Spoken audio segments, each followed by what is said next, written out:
Chapter 654. Mu Qiqi's guess was right. Huang Yao's fake diamonds had a more serious follow-up. Early in the morning, another Huang Yao customer brought a reporter to Huang Yao's counter. Just like the rich lady before, she also bought a fake one. If there was only one case, it might not prove that someone deliberately framed Huang Yao. But there were two cases in a row. How could Xing Bowen continue to comfort himself? Every necklace and accessory in Huang Yao had a special serial number corresponding to it. Moreover, there were specialized senior customer service staff in charge of sales in every area. But from the beginning until now, the staff in charge of that area had disappeared. The corresponding diamond was also missing. Wasn't that enough to explain the problem? Xing Bowen called the police late last night. Before dawn, an emergency board meeting was held and an emergency plan was launched. Now, Huang Yao's jewelry sales were completely stopped. Xing Bowen asked the employees to check the current jewelry in Huang Yao one by one to prevent any more fake goods. But even if he did this, there were still some loopholes. Xing Bowen had already sent people to look for the customer that the missing employee was in charge of and sincerely recovered the jewelry. However, he was not willing to buy some people at all, especially this rich young lady in front of him. Of course, this was her personal choice.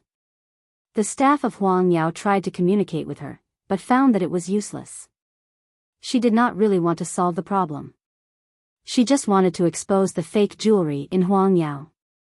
She was angry. She felt that Huang Yao had hurt her interests as a VVIP member of Huang Yao. She was embarrassed airing fake jewelry when she went out. Then, the news in Jianchuan followed up and reported it. Huang Yao immediately issued a public relations document. First, it was a sincere apology.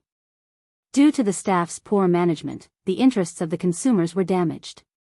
Huang Yao had called the police, and the police would find the person involved as soon as possible. Secondly, Huang Yao would recover the jewelry sold by the staff to protect the rights of every consumer.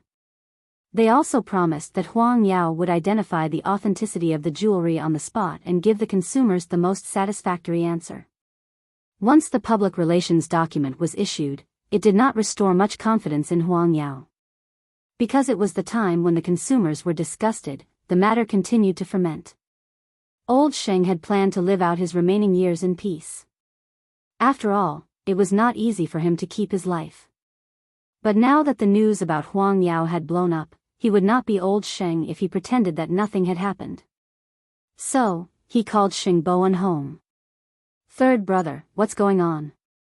Old Master Xing pointed at the news on the television and asked, "Wasn't it fine 2 days ago?" "Grandpa, I'm sorry. I'm useless."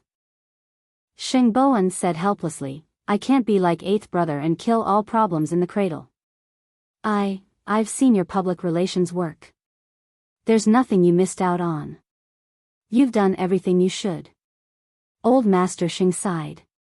"I just want to know if this matter has anything to do with Xing Kai." Xing Bowen lowered his head and did not look at the old man. After a while, he replied, "The matter is still under investigation. We can't be sure yet. I know that you're worried about my health." Old Master Xing waved his hand. "It's my fault that I didn't get rid of this evil creature. Now that he has made a comeback and wants to stir up trouble, you're the only one who can bear it." After saying that, Old Master Xing turned around and supported himself on the chair. Xing Bowen was worried about his health, so he quickly went forward to support him. "Grandpa, I will do my best to protect Huang Yao. Although I'm not as smart as eighth brother, as long as I'm the CEO of Huang Yao, I will treat Huang Yao as my own life." Old Master Xing shook his head and patted him on the shoulder. "Just do your best." Now, he was no longer obsessed with these things. However, Xing Bowen still felt that he had a great responsibility. So, after meeting Old Master Xing, he returned to Huang Yao. But when the secretary saw him, she said awkwardly, "CEO, there's another distinguished guest." Xing Bowen knew very well that they were probably here for the shares in Xing Kai's hands. These people were taking advantage of the situation. He did not know how much they would lower the price. "It's okay. Make tea and bring it to the conference room.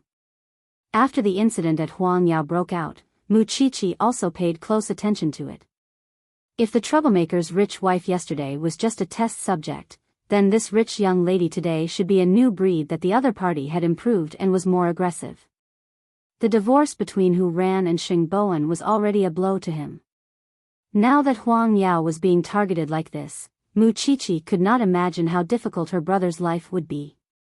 It was especially so for old Master Sheng, who had just returned home. He valued Huang Yao the most. Now that such a thing happened to Huang Yao, she did not know if he would be provoked and return to the hospital again. Feng Shanshan saw that she was not paying attention, so she asked her, "Do you want to go back and help? There's nothing much to do in the station these few days. You don't need to waste your time here." "How can I help? I've heard about the VVIP night of Huang Yao that you planned. Although you're really annoying, you're really smart. Moreover, you're a forensic doctor after all. You'll definitely be able to detect problems better than the average person. Maybe you can really find something when you go back and take a look." Mu Qiqi shook her head. "I don't know about jewelry. But you've seen a lot of schemes." But Xing Xiao said that this time, he would let Xing Bowen grow alone. So, even if she wanted to help, she felt that her man was right. "And what identity should I go with?" Mu Qiqi rolled her eyes. When she was about to go back to the lab, a senior came to her and told her that someone was looking for her. Mu Qiqi thought that it was Mu Tangxue again and did not want to see her. But when she saw the person, she realized that the person was looking for Xing Bowen. It was Hu Ran. "Did I disturb you?" "No." Mu Qiqi shook her head. They were not related in name anymore. Mu Qiqi did not know this former sister-in-law very well. So, it was inevitable that they would feel awkward. "If you're here to ask about third brother, I suggest you go and see him yourself. I don't know much either. All I know is from TV and gossip." Having said that, Mu Qiqi was about to leave, but Hu Ran stopped her. "I never thought that I would leave him at this critical moment. I didn't expect things to turn out like this." Chapter 655. Since you left so decisively, don't pretend to be affectionate to tease him. He's already in a bad situation. You know, third brother is easily soft-hearted. This was Mu Qiqi's last advice to Hu Ran. And Hu Ran could tell from Mu Qiqi's words that she hated her. Because Mu Qiqi was a very direct person. If she liked someone, she liked them. If she hated them, she hated them. Since she accepted her as her third sister-in-law because of Xing Bowen, she could also hate her because of Xing Bowen. She was the one who wanted to leave, and now she was the one who pretended to care. Although Mu Qiqi did not want to comment on other people's feelings, she knew that she should not give up easily. If she wanted to give up, she should do it directly. In fact, Hu Ran did not know why she had become such a disgusting person. Xing Bowen probably thought the same about her. After Mu Qiqi returned to the laboratory, she still felt sorry for Xing Bowen. So, she took off her white coat and said to Feng Shanshan, "I'll go and see if third brother needs my help." "Go. I think you should be able to help a lot." Mu Qiqi left the branch office. On the way, she called Xing Xiao. Xing Xiao knew that this little one could not help but not care about him. It would be fine if it was someone else, but she cared about Xing Bowen as a real brother. Don't interfere with things that you shouldn't interfere with. You have to know your limits. Also, you'd better go and help, not cause trouble. You underestimate me. Mu Qiqi snorted. I'll talk to you in detail when I get home tonight. After that, Mu Qiqi hung up. At this time, Xing Xiao asked Su Che about Xing Kai's recent news. If it was really Xing Kai this time, he would definitely make Xing Kai fall into eternal damnation. An hour later, Mu Qiqi arrived at Huang Yao. Now, the entrance was surrounded by reporters. It seemed that they did not want to give her a chance to breathe. Seeing this, Mu Qiqi could only call Xing Bowen. "Third brother, your helper is here." Xing Bowen hesitated for a moment, but he still felt that Muchichi's little brain might really be able to help him. So, he asked his secretary to bring Muchichi upstairs. However, during this process, the secretary seemed to be different from other secretaries. "Miss Mu, I used to work for Shinkai." Muchichi was stunned for a moment, but the secretary continued. "Back then, he asked me to spy on the president, and I was sent to the president's side. The president also knew that I was a spy, but he didn't fire me. Instead, he still gave me an important task. He is a very kind person. That's why I feel terrible seeing him suffer like this. I hope that Miss Mu can help him. I know that you're very outstanding." Muchichi's heart skipped a beat when she heard that. She did not expect third brother's secretary to have such a background. She had never heard him mention it before. "I hope so. I can help him." Soon, the two of them arrived at the CEO's office. When Xingboan saw Muchichi, he forced a smile. "Eighth brother asked you to help me? Didn't he say that he wouldn't care about such things? Don't listen to him.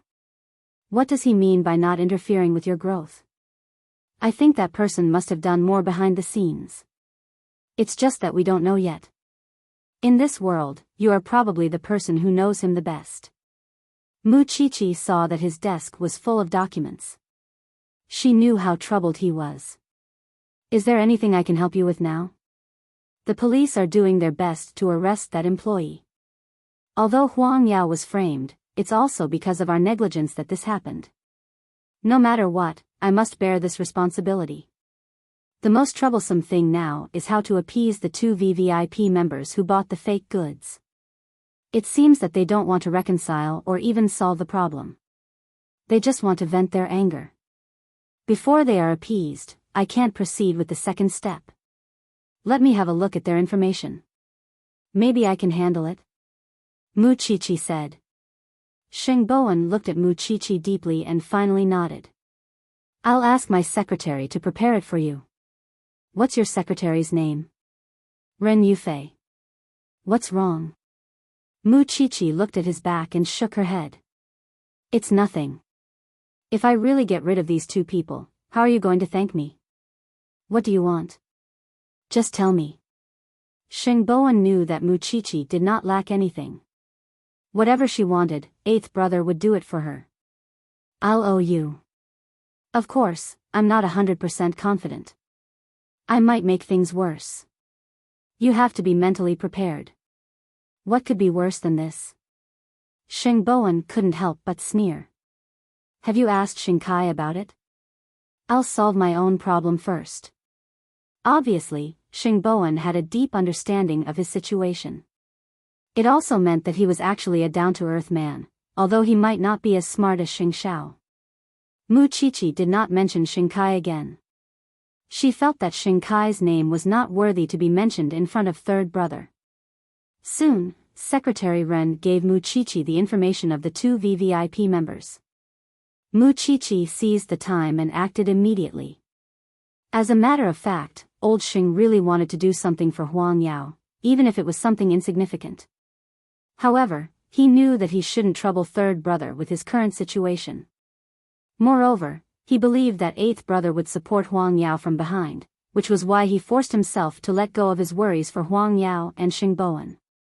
However, his anxiety was relieved when he heard that Muchichi would go over to help.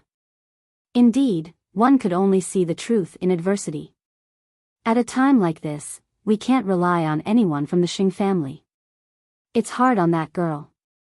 She knows nothing about jewelry, but she is still willing to help. In fact, old Master Xing trusted Muchichi very much. He had seen the VVIP night planned by this girl. She was very smart. Moreover, she was good at resolving conflicts. But when he thought of how he treated her in the past, he could not help but feel a little ashamed. Muchichi looked at the information of the two guests. One was a rich lady, and the other was a rich young lady. Although Muchichi was not sure if they were really related to Shinkai. The two types of people had completely different personalities. Of course, they would solve things differently.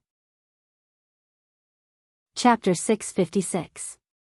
Xingboan gave Secretary Ren to Mu Qiqi because she knew the current situation of Huang Yao better. In fact, Ren Yufei really wanted to know what Mu Qiqi was planning. Why didn't she go to the rich lady's house first? Instead, she wanted to look for this rich lady first. The two of them soon arrived at the door of the rich lady's house. Before entering, Ren Yufei asked Mu Qiqi with some uncertainty, "Miss Mu, are you really going to deal with this reporter first? She is a very difficult person to deal with. Don't think about it. Let's go in," Mu Qiqi said meaningfully. Mu Qiqi said meaningfully, "I've seen a lot of troublesome people. I won't let you down. How can I bear to make you worry about third brother?" Ren Yufei's face suddenly turned red. It seemed that Mu Qiqi's guess was right. This secretary had slowly changed from admiration to liking Xingboan. "Miss Mu, please don't make such a joke. After all, the president is also a man with a family. I don't want him to be misunderstood." That was true. At present, the outside world still did not know the news of Xingboan and Hu Rant's divorce. However, she would not tell the secretary about it because she did not want this well-behaved secretary to become Xingboan's healing medicine. It was very unfair to her. "All right, I'll be careful in the future. You can go and ring the doorbell." Ren Yufei nodded and went forward to ring the doorbell. Then, the family's servant came out to open the door and asked Mu Qiqi who they were looking for. Ren Yufei expressed the purpose of their visit, and the servant quickly invited the two of them into the living room. However, the two of them waited in the living room for about an hour before they saw the rich lady get up from the bed. It was winter, but she was wearing beige silk pajamas. She sat down in front of Mu Qiqi and Ren Yufei. "You're here for the fake diamond incident, right? But I've already expressed my position very clearly. I don't want any compensation, and I don't need any apology. Huang Yao has embarrassed me. I won't let it go. Is this logic right?" The other party glanced at the two of them and said in an impolite tone, "No matter what you want me to ask for today, I will tell you that when I'm not angry, Huang Yao will never be good." "Miss Gao, do I look like someone from Huang Yao?" Mu Qiqi asked with a smile. The man looked at Mu Qiqi suspiciously. Then, he said, "I've seen your secretary twice. Miss Gao, you come from a famous family, and you are also a fashion reporter. You have been involved with fashion since young, and you have a public account on all the major websites. Am I right? What are you trying to say?" Mu Qiqi smiled confidently and took out her phone from her pocket. She found the short video she had just searched for and showed it to him. This video is quite old. It's one of Miss Gao's early works. It clearly records how Miss Gao taught everyone how to distinguish between real and fake diamonds. So, with all due respect, with Miss Gao's eyesight, it's unlikely that you can't tell if this diamond necklace is real or fake, right? The man did not expect Mu Qiqi to show him the video. His expression was a little unnatural. "You said it yourself. It was years ago." She already had such a good eye for diamonds a few years ago. Could it be that after a few years, Miss Gao's eye for diamonds has deteriorated? Don't you know how to distinguish between diamonds? Then aren't you lying to the public by posting these on all the public accounts? Mu Qiqi looked innocent and curious. But, in fact, she was pressuring the man step by step. If Miss Gao really admitted that she bought a fake necklace, then she would be suspected of lying to the fans. In fact, it would be a bad thing for both sides. I was confused for a moment. What's so strange about that? Miss Gao, I also believe that you were confused for a moment. But, the fans won't believe it, right? Mu Qiqi knocked on the glass coffee table with her finger. The man was obviously speechless after hearing Mu Qiqi's words. He could only look away. The rich lady from before said that she bought a fake diamond. All right, I'll assume that she is a nouveau riche. It's reasonable for her to buy a fake necklace. But, would a fashionista like Miss Gao make such a mistake?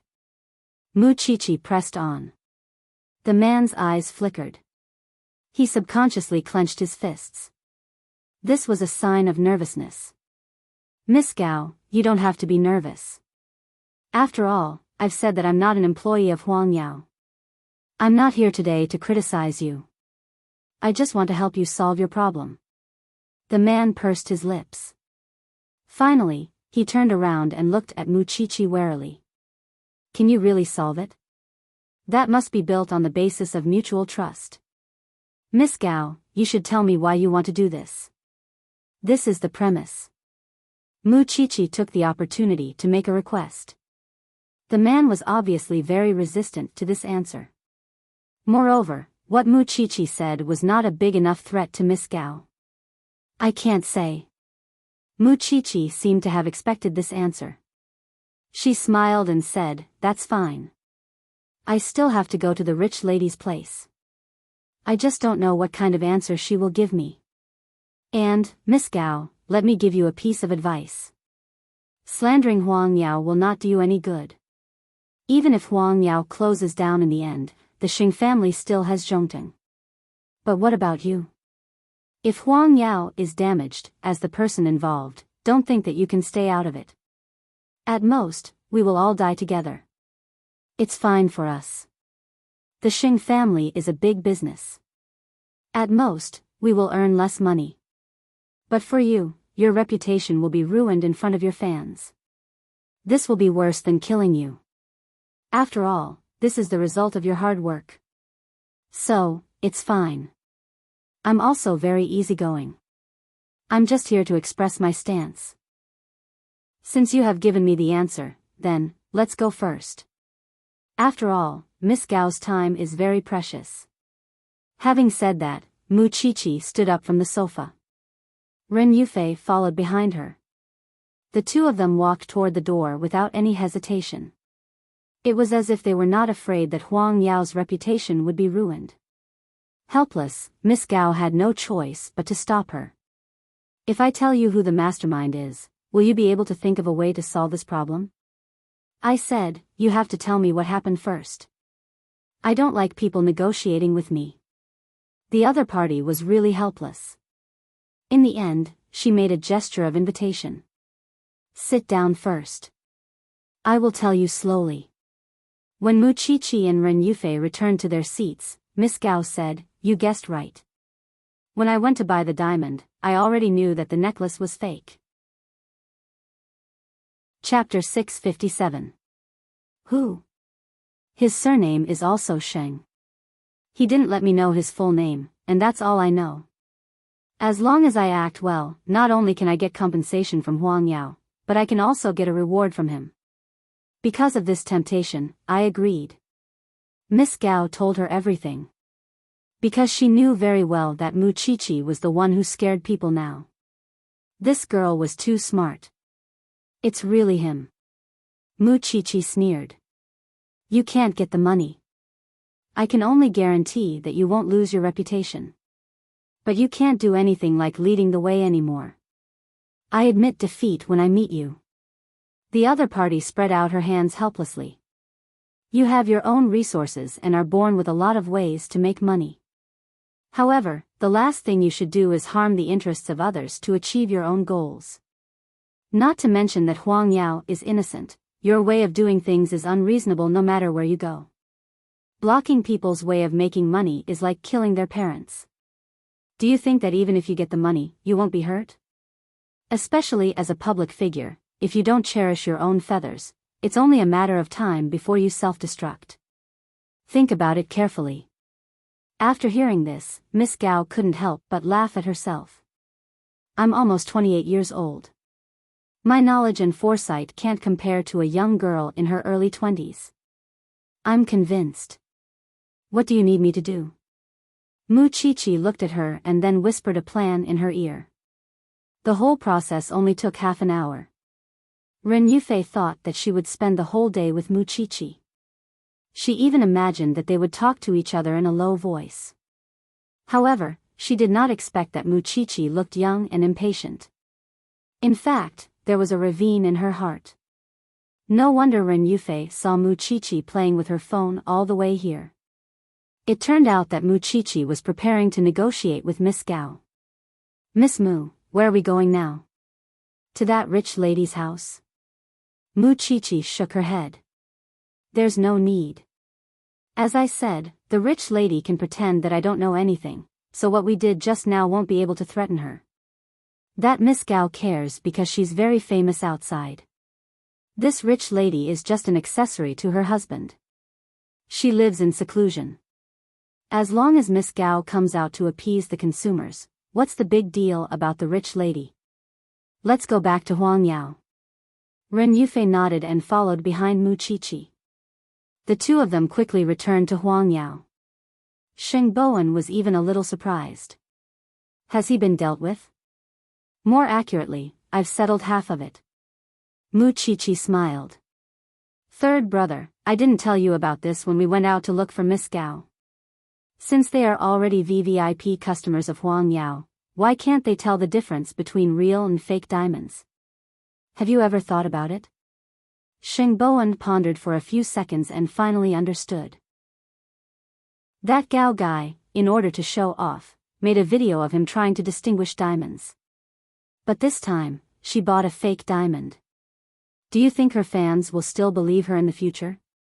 But she doesn't want to stand out and say that I was forced to do it for money. So, I thought of a compromise.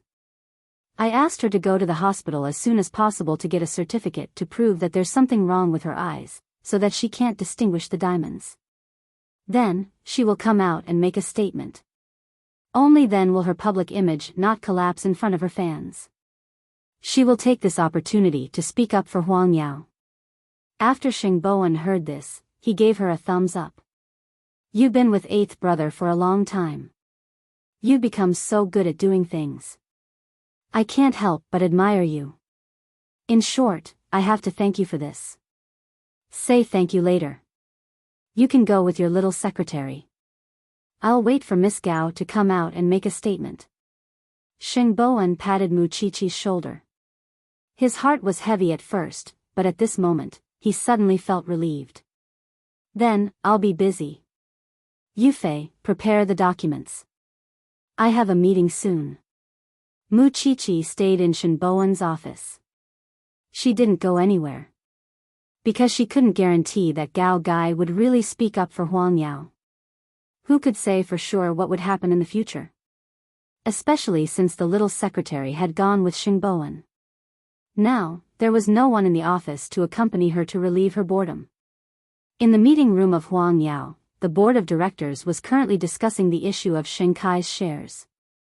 According to the information that Shen Bowen had, Shen Kai seemed to have decided to sell his shares to a notorious foreigner.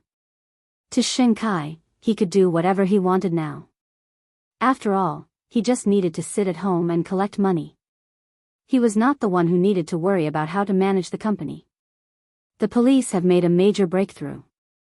There are clues about the salesman and the whereabouts of the real necklace. After all, it's a big deal.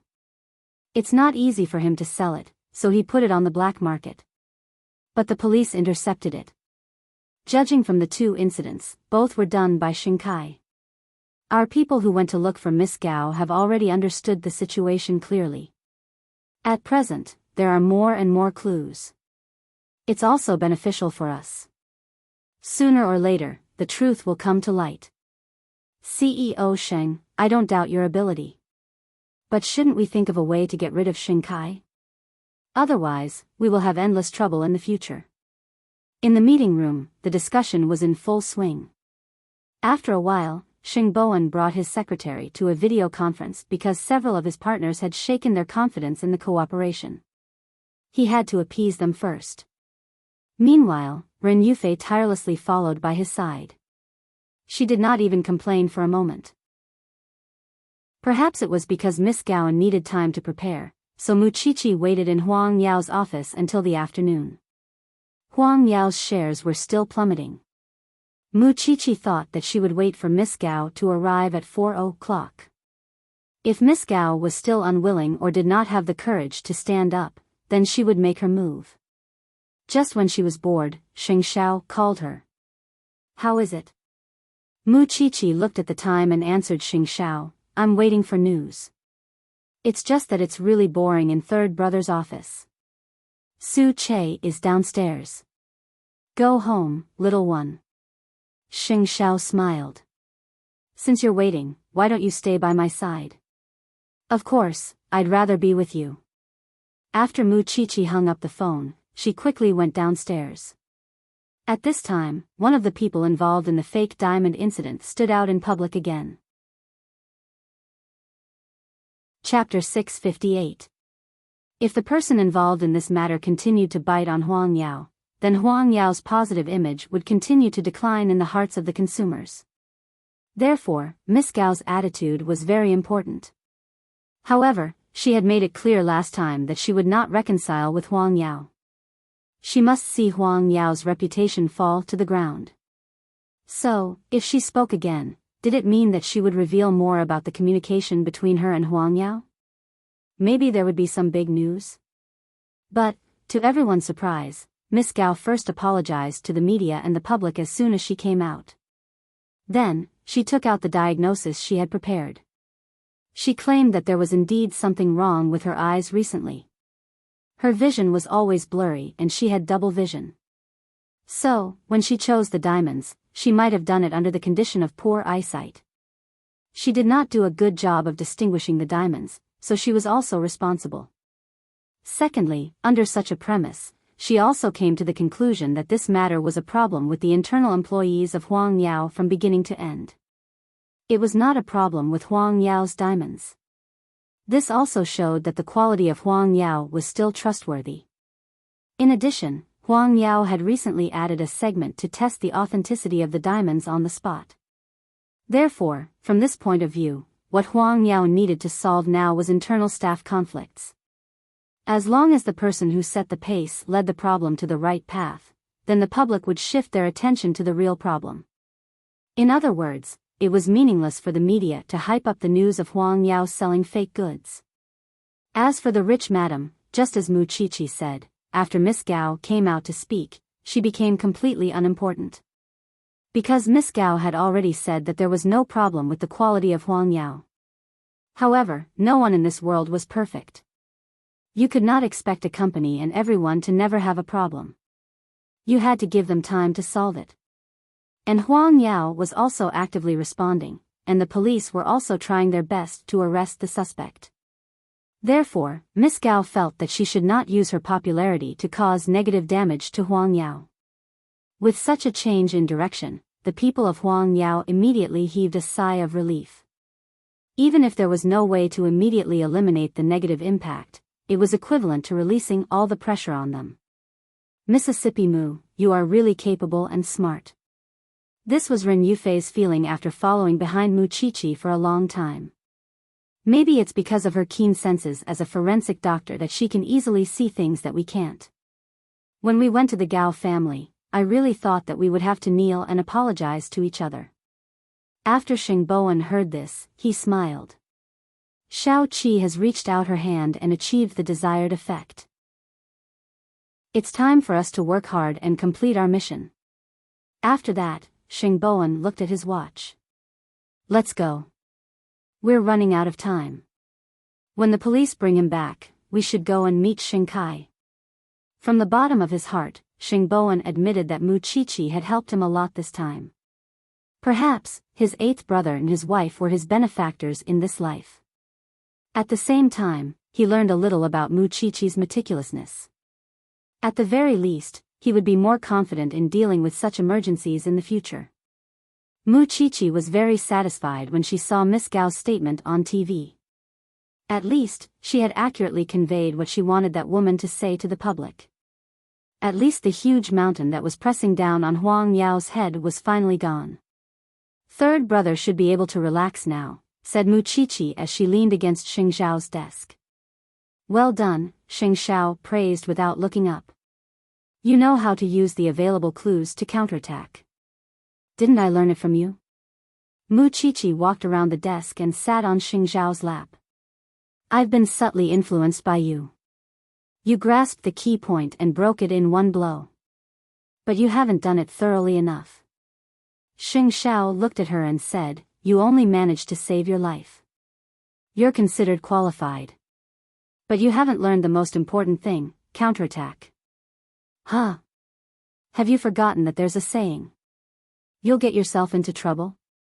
Muchichi suddenly realized that Xing Xiao was reminding her not to forget the person who ignited the fire. Once the crisis of Huang Yao was resolved, it would be the time for others to suffer.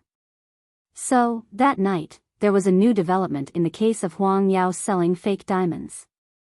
Someone had been bribed and instigated. It was said that this person had a deep grudge against the Xing family before, and this move was to take revenge. Moreover, Xing Kai had been planning to sell his shares in Huang Yao recently. So, the public naturally pointed the finger at Xing Kai as the suspect. The consortium that had originally planned to buy Xing Kai's shares withdrew automatically when they found out that Xing Kai had such a deep grudge against the Xing family. After all, they did not want to be involved too much with the grudges of a wealthy family. In addition, Xing Bowen was as calm as Mount Tai. Therefore, the internal affairs of Huang Yao were temporarily stabilized by him. This was probably because of the blessing brought about by his loyal personality. Especially in times of crisis, such people were often more likely to gain the trust of others. However, the thrilling events of the past 2 days were still very hard for Huang Yao. Xing Bowen worked overtime at the company until late at night. When he looked up and saw the secretary behind the glass door, he could not help but feel guilty. So, he stood up and walked to Ren Yufei. You can get off work long ago. You don't have to stay here. Now that Huang Yao has passed the crisis, go back and rest, or go on a date with your boyfriend. Ren Yufei saw Xing Bowen's tall figure and nodded. Okay, then I'll go home first. This little girl was really affectionate and loyal. She had done her best for Huang Yao. The fake diamond incident was like a storm for Huang Yao. It came and went quickly. After Xing Bowen settled the matter of Huang Yao and returned home, he told Old Master Xing about Muchichi's contributions. When Old Master Xing heard about it, he sighed repeatedly. How good would it be if this girl didn't become a forensic doctor and help manage Huang Yao? Grandpa, all right, I know that her ambition is not here, and I won't force her. However, it was indeed because of that girl's wit that Huang Yao was able to get through the crisis so quickly this time. Treat her to a meal some other day and thank her for me. After hearing Old Master Xing's words, Xing Bowen laughed. After this old man was sick, he was indeed very different from before. He was also willing to understand others. Chapter 659. I don't want to think about this for the time being. I just got divorced, so I haven't forgotten about her yet, Xing Bowen replied. Although there was no passionate love between him and Hu Ran, they had been husband and wife for so long. He really couldn't turn around and find another woman. Up to you. After saying that, the old man returned to his room. Then, Xing Bowen called Xing Xiao. Want to have a drink with Xiao Qi? Sure, Xing Xiao said. Then I'll choose a place and send you the address. Xing Xiao was silent for a moment and did not respond. It was as if he was talking to the woman beside him. After about 10 seconds, he asked Xing Bowen, the little one said to bring Secretary Ren along. This. How am I going to look for her? She has her own life. Don't worry, she's single. It won't be inconvenient. Xing Xiao followed Muchichi's words and hung up without waiting for Xing Bowen's reply. Xing Bowen's eyes widened. Wasn't it strange for him to call the secretary in the middle of the night and ask her out for a meal? He thought that as a superior, he was going to sleep with the secretary. These two people were completely making things difficult for him. However, eating was not the main point. Muchichi had done a great job today. If he couldn't even satisfy Muchichi's request, it wouldn't make sense. Therefore, he bit the bullet and found Ren Yufei's number. Then, he braced himself and dialed the number. He even silently prayed in his heart that Ren Yufei had already turned off her phone and gone to sleep. However, he didn't expect the phone to ring and Ren Yufei picked up. President? Yes, it's me. Xing Bowen pretended to be serious. Are you asleep? Well, Xiao Qi asked me out for a meal and asked me to call you. She said that you've been working hard with me recently. She asked if you're willing. Okay, tell me the address. Ren Yufei trusted Xing Bowen very much. Since Mu Qiqi was there, the situation shouldn't be awkward. See you later then. He didn't know what Xiao Qi was up to. She had to see Secretary Ren in the middle of the night. Was she very familiar with her? No matter what, Xing Bowen didn't have any other thoughts. After greeting old Master Sheng, he went straight out. On Xing Zhao's side, Mu Qiqi was overjoyed. I can totally imagine third brother's embarrassed look when he called Secretary Ren. Do you think they have a chance? Xing Xiao looked at Mu Qiqi helplessly. This thing had been getting into all sorts of matches lately. I can see that Secretary Ren likes third brother. She admires him from the bottom of her heart. So, I think they really have a chance. Third brother doesn't like people like Hu Ran, who are ordinary and have no experience. Then, Secretary Ren has always been with him in his career, supporting each other. He shouldn't be able to resist this type of person, right? Unable to retort, Xing Xiao could only shake his head. Soon, the two of them arrived at the agreed place. However, what was surprising was that Xing Bowen had not arrived yet. He even let Secretary Ren sit alone in her seat and wait. Chief Sheng, Miss Mu. Since you're not in the company, don't be so restrained. Mu Qiqi sat down beside Ren Yufei. This girl was really beautiful. No wonder Xing Kai had chosen her to seduce Xing Bowen. But our identities are different. Before the three of them could chat for a while, Xing Bowen finally arrived at the hotel. When he saw that Ren Yufei had also arrived, he seemed a little more reserved. Have you ordered? You guys drink your wine. I felt that I had a good impression of Secretary Ren, so I chatted for a while. Mu Qiqi took the initiative to ease the awkwardness between them. Don't be so stiff. After your CEO comes out, he's just an ordinary man. He also needs to eat, drink, and go to the bathroom. You were the one who called him out. Of course, you have to be responsible for taking care of him. Xing Bowen threw the responsibility away. Mu Qiqi did not take it. In any case, she had plenty of ways to deal with this loyal dog. Secretary Ren, you should be a little older than me. I'll call you Sister Yufei. Miss Mu, I'm afraid that's not a good idea. You're single now, right? In the future, come out often and see your CEO's rotten life after work. Xing Bowen drank a glass of red wine and relaxed a little. He did not take Mu Qiqi's bait. Who cares about you? Seeing this, Secretary Ren also laughed. I thought that the CEO treats everyone equally. It turns out that there are also those who are close and those who are distant. However, when she thought that Xing Bowen was already married, her expression became a little gloomy. That's right. In front of those who are close to him, he has no image at all. Mu Qiqi carefully observed Ren Yufei's expression and knew that she was very hesitant and evasive. After all, in the eyes of outsiders, Xing Bowen was now a married man. This also proved that Ren Yufei was really kind-hearted. If it were those who had evil thoughts, they would not really care whether you had a family or not. She had heard a lot about secretaries rising to the top. Then the relationship between the CEO and his wife should be very good. After all, the CEO has a very good temper. That's hard to say. Mu Qiqi did not intend to reveal the answer during the meal. Xiao Qi, I want to toast you for today's matter. The person I admire the most in my heart now has changed from eighth brother to you. Because now, you're the person who can even control eighth brother. Mu Qiqi turned around to look at Xing Zhao's expression. When she saw that the man was not angry, she smiled. That's right. However, Xing Xiao still snorted at the two of them at the right time. Eighth brother, don't be unconvinced. Do you think that Xiao Qi has the final say in your family? Have you ever heard of butterflies in the stomach? Xiao Qi is on top of you, which is in accordance with the law. Pfft, ahem, Mu Qiqi's expression became a little unnatural. What do you mean by being on top of me? Why does it sound so erotic? Alright, cheers. Mu Chichi quickly poured wine into his mouth. Secretary Ren was also sitting at the side. Her face was red because she had seen Xingboan many times, but she had never seen him drunk.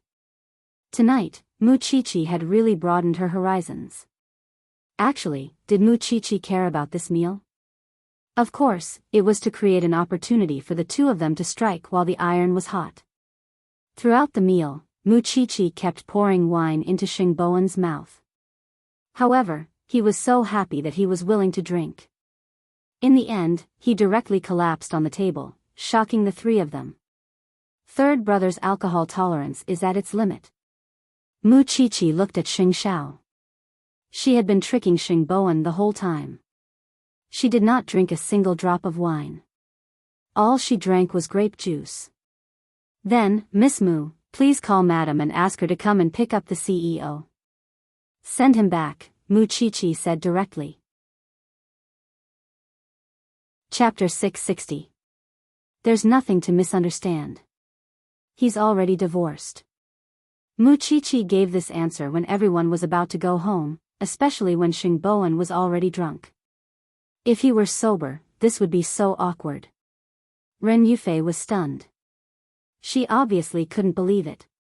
She must have many questions in her heart. She also understood that Mu Chichi was doing this to create an opportunity for her. It was very likely that she already knew what she was thinking. However, the more this was the case, the more she didn't want to be the one who took advantage of the situation.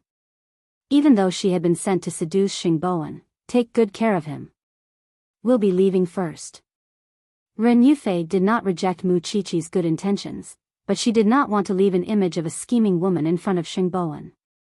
Therefore, she gave the waiter a tip and the Xing family's address and asked the waiter to send Xingboan back safely. After returning to the banyan courtyard, Mu Chichi placed her body in the warm bathtub. She thought to herself that the human heart was really subtle. Soon, Xing Xiao entered the bathroom. He took off his black nightgown and followed her into the bathtub. Then, he held Mu Chichi in his arms. What are you thinking about? I'm thinking about Secretary Ren. I wonder if she sent third brother home. If it were me, I would definitely have selfish motives. Thinking about how hard it was to have a crush on you back then, if I were given such a chance, I would definitely bring you back to my house and take a good look at you. Xing Xiao closed his eyes and did not look at her at all. He only said slowly, she asked the waiter to send third brother home. Mu Chichi, such a good opportunity had been wasted just like that. However, while Mu Chichi was clicking her tongue, she also sighed from the bottom of her heart. Actually, Xing Kai had chosen a very decent person to be his spy. Don't do this kind of thing again. I don't like it. Mu Chichi was still in a daze when she heard that. She turned her head to look at him. Alright, I won't do it anymore. I'll just keep my eyes on you. I won't look anywhere else, okay? Xing Xiao did not say anything. His right hand gently stroked Mu Chichi's head, making her feel sleepy. Mu Chichi yawned and fell asleep on the man's chest in the bathtub. Anyway, when she woke up the next day, she would definitely be in bed. Late at night, when everyone was sleeping soundly, the employee of Huang Yao who was being chased by the police had been brought back to the police station in Jianchuan and would be interrogated overnight. Why would a girl, a dignified customer service representative, take the risk out of desperation and commit a crime? The girl did not panic. After she was arrested, she remained silent. She only made one request to the police. She wanted to see her family. Because as long as her brother was saved, it meant that the person had kept his word and she would not expose him. Also, did Xingboan think that this matter was over? In fact, this was just the beginning of Xing Kai's revenge. After all, it was old Xing's birthday in March. As his grandson, he should learn from eighth brother and send him a birthday gift. The next day, Xingboan woke up from his big bed at home. When he thought about how he was forced to drink by Shao Qi and how he had embarrassed himself in front of Secretary Ren, he suddenly felt his ears burning and couldn't help but blush. He didn't know who sent him back, but after he got drunk, he fell asleep. During breakfast, old Master Sheng looked at Xing Bowen with a strange gaze. I heard from eighth brother that you brought your secretary to dinner last night? Chi-Chi asked me to bring her, Xing Bowen explained. However, from the old man's point of view, it was only because the little girl had seen through something that she would let the secretary attend a private dinner. Wasn't that obvious enough? If the secretary's family background is clean, bring her back to take a look. I'm very relieved to be able to take care of you in your career and life. Xing Bowen finally understood why Mu Chi-Chi had to drag Secretary Ren out last night. It turned out that she had such a plan. Grandpa, I just treat her as a secretary. Don't think too much, alright, I was just saying. You should go to work. Old Master Sheng could see how slow Xing Bowen was in this aspect. It was no wonder that there were no sparks when he lived with Hu Ran. He had never thought about what it would be like to hug a woman and be intimate with her. Xing Bowen was very helpless, especially when the other members of the Xing family looked at him as if he was having an affair with his secretary. Eighth brother is such a blabbermouth. Do you really have to explain everything in detail to the old man? Therefore, on the way to work, Xing Bowen called Xing Shao. Eighth brother, since when did you and Grandpa have such a good relationship that you can gossip about me? My woman is worried about your marriage. What do you think? In other words, Xing Shao felt that he was in the way. You are really black-bellied and sinister as always. Xing Bowen hung up the phone and went to Huang Yao. When he saw Ren Yufei, he should have been embarrassed. However, Ren Yufei pretended that nothing had happened. She just pointed at the conference room and said, "The police are here." In that case, the person had been brought back. Coincidentally, he also wanted to know why there were still people who would repay kindness with enmity. Huang Yao had never treated its employees badly, especially after he took office. In the morning, it was rainy. A large group of people from the Yi family had come, all for the sake of making Mu Tangxue dazzling at the engagement ceremony. What happened in Huang Yao this time had made Mu Chi-Chi shine again. So, Yi Jingqing had to spend more energy and money on Mu Tangxue. He wanted to let the world know that Mu Tangxue was the noble goddess and Mu Chi-Chi could never be seen in public. Mama Yi sat in the living room with a gloomy face. After she was slapped by Yi Jingqing, she knew that Mu Tangxue was not as simple as she thought. So, she could not act rashly. Mu Tangxue knew that she was holding back. So, she was always stepping on Mama Ye's bottom line. Especially when there was no one in the living room, she deliberately put on the pigeon egg Yi Jingqing bought for her and showed it off in front of Mama Yi. I knew it. Brother Jingqing really loves me. I said I wanted this diamond, and he did everything he could to get it for me. Auntie, I really want to thank you for saving me from the slums. Don't be too happy. Mama Yi snorted. You should know that it's easy to get karma when one is too happy. I think this sentence is more suitable for your entire family. After that, Mu Tangxue smiled. I'm going to ask Brother Jingqing for his shares tonight. Auntie, aren't you going to stop me? Chapter 661. You've touched my things, but you've never asked me. Mu Tangxue sneered. She raised the pigeon egg between her fingers and admired it for a while before returning to her room. Why would she care about this now? She just wanted to make this family suffer. Yi Jingqing would never let her go, and she would never let him go either. So, evil people should torture each other like this. Mama Yi saw Mu Tangxue's smug expression. She could not wait to tear Mu Tangxue's mouth apart. But she knew it was exactly what Mu Tangxue wanted. She was not that stupid. However, she would never agree to let such a jinx marry into the family. Even if her son was not on her side, she still had her husband. A grand engagement ceremony? That would depend on whether it could be held smoothly. Wasn't Mu Chi-Chi, the little bitch's elder sister, at loggerheads with her? She did not know if Mu Chi-Chi was willing to help her deal with this little bitch. After the incident at Huangyao, Mu Qiqi could finally return to the forensics laboratory.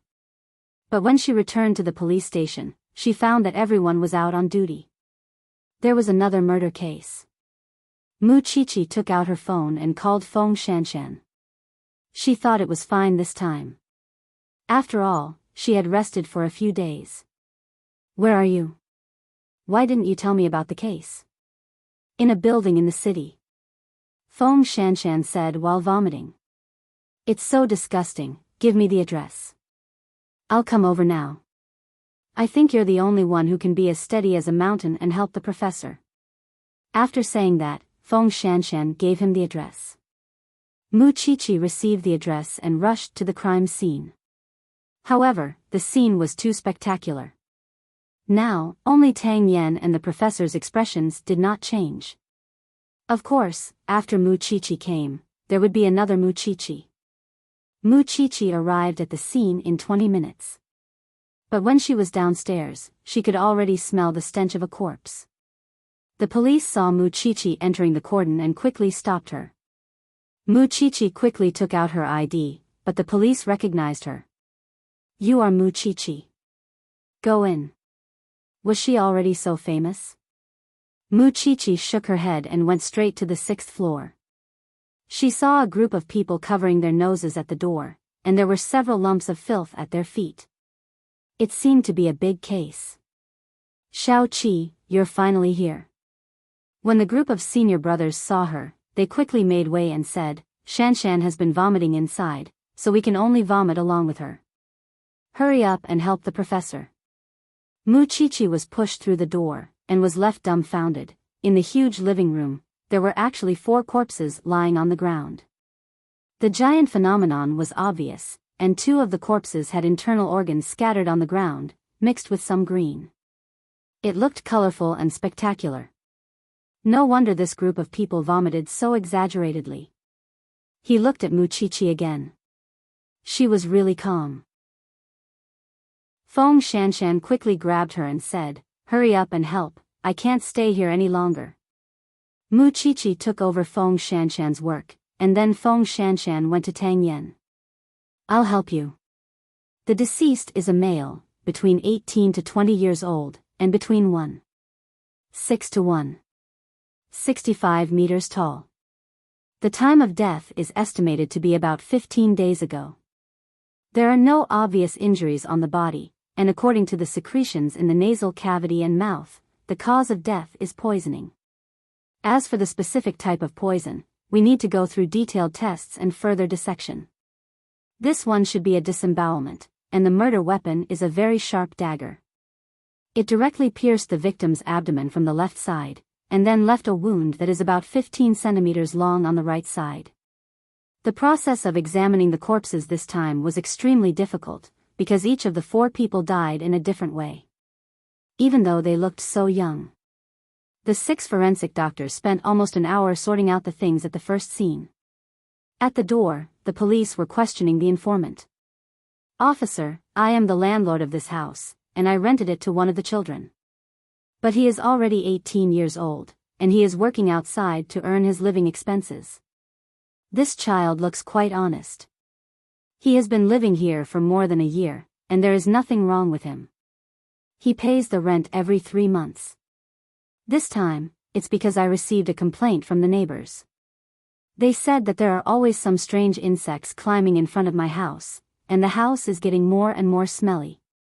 I had no choice but to get someone to unlock the door, but I didn't expect to see such a scene. Officer, don't you think I'm wronged? Who would dare to rent this place in the future? Mu Qiqi and the others were helpless when they heard the landlord's words. After all, he was really innocent. After the forensic doctors finished their work, they returned to the police station. Because it was a major case, the police in the district felt that they could not solve the case within a time limit, so they went to the criminal investigation team and asked to take over. Tang Yan, of course, did not say anything. After all, as long as it was a case, he did not care about whether it was serious or not. The group of people rushed back to the police station. There were 4 dead bodies. This time, it was really enough to make the forensic doctors busy. But at this time, Mama Yi actually came to the police station. Chi-Chi, someone is looking for you. Mu Chi-Chi had just placed the bodies on the dissection table with the professor. When she was about to start working, she heard that someone was looking for her. She immediately took off her gloves and sterile clothes and went to the hall of the police station. Who is it? That lady. Mu Chi-Chi looked in the direction where her senior was pointing and saw Mama Yi with a face full of disdain. That's true. A lady from a wealthy family would definitely get lice if she lowered herself to this kind of place. Madam Yi, are you looking for me? When Mama Yi saw Mu Chi-Chi approaching, she quickly covered her nose. You have a very strong smell. I'm dissecting. Of course, I smell. Madam Yi came to me without telling me. I don't have time to take a shower and change my clothes, Mu Chi-Chi said coldly and put her hands in her clothes. Do you want to tell me? Mama Yi was also convinced by this pair of sisters. The elder sister did not want to be a rich lady, but had to do this dirty, smelly, and dirty job that dealt with corpses. What about the younger sister? She had the heart of a snake and a scorpion. Every day, she would bewitch other people's sons to achieve her own goals. They were really a pair of weirdos. Mu Chi-Chi knew that Mama Ye's visit would not be a good thing. The biggest possibility was that Mu Tangxue and Yi Jingxing were going to hold their engagement ceremony a few days later. It was useless to oppose Mu Tangxue. So, they wanted her, Mu Tangxue's enemy, to join them. However, these people probably thought that it was easier to find the police station and meet her. She really needed to greet her seniors in the future. Chapter 662. Mama Yi took out a tissue in disgust and covered her mouth. Then, she took a few steps away from Mu Chi-Chi and said, I know you don't get along with your sister. She has caused you so much trouble. You should want her to live a life worse than death. Now, this little bitch is getting engaged to my son.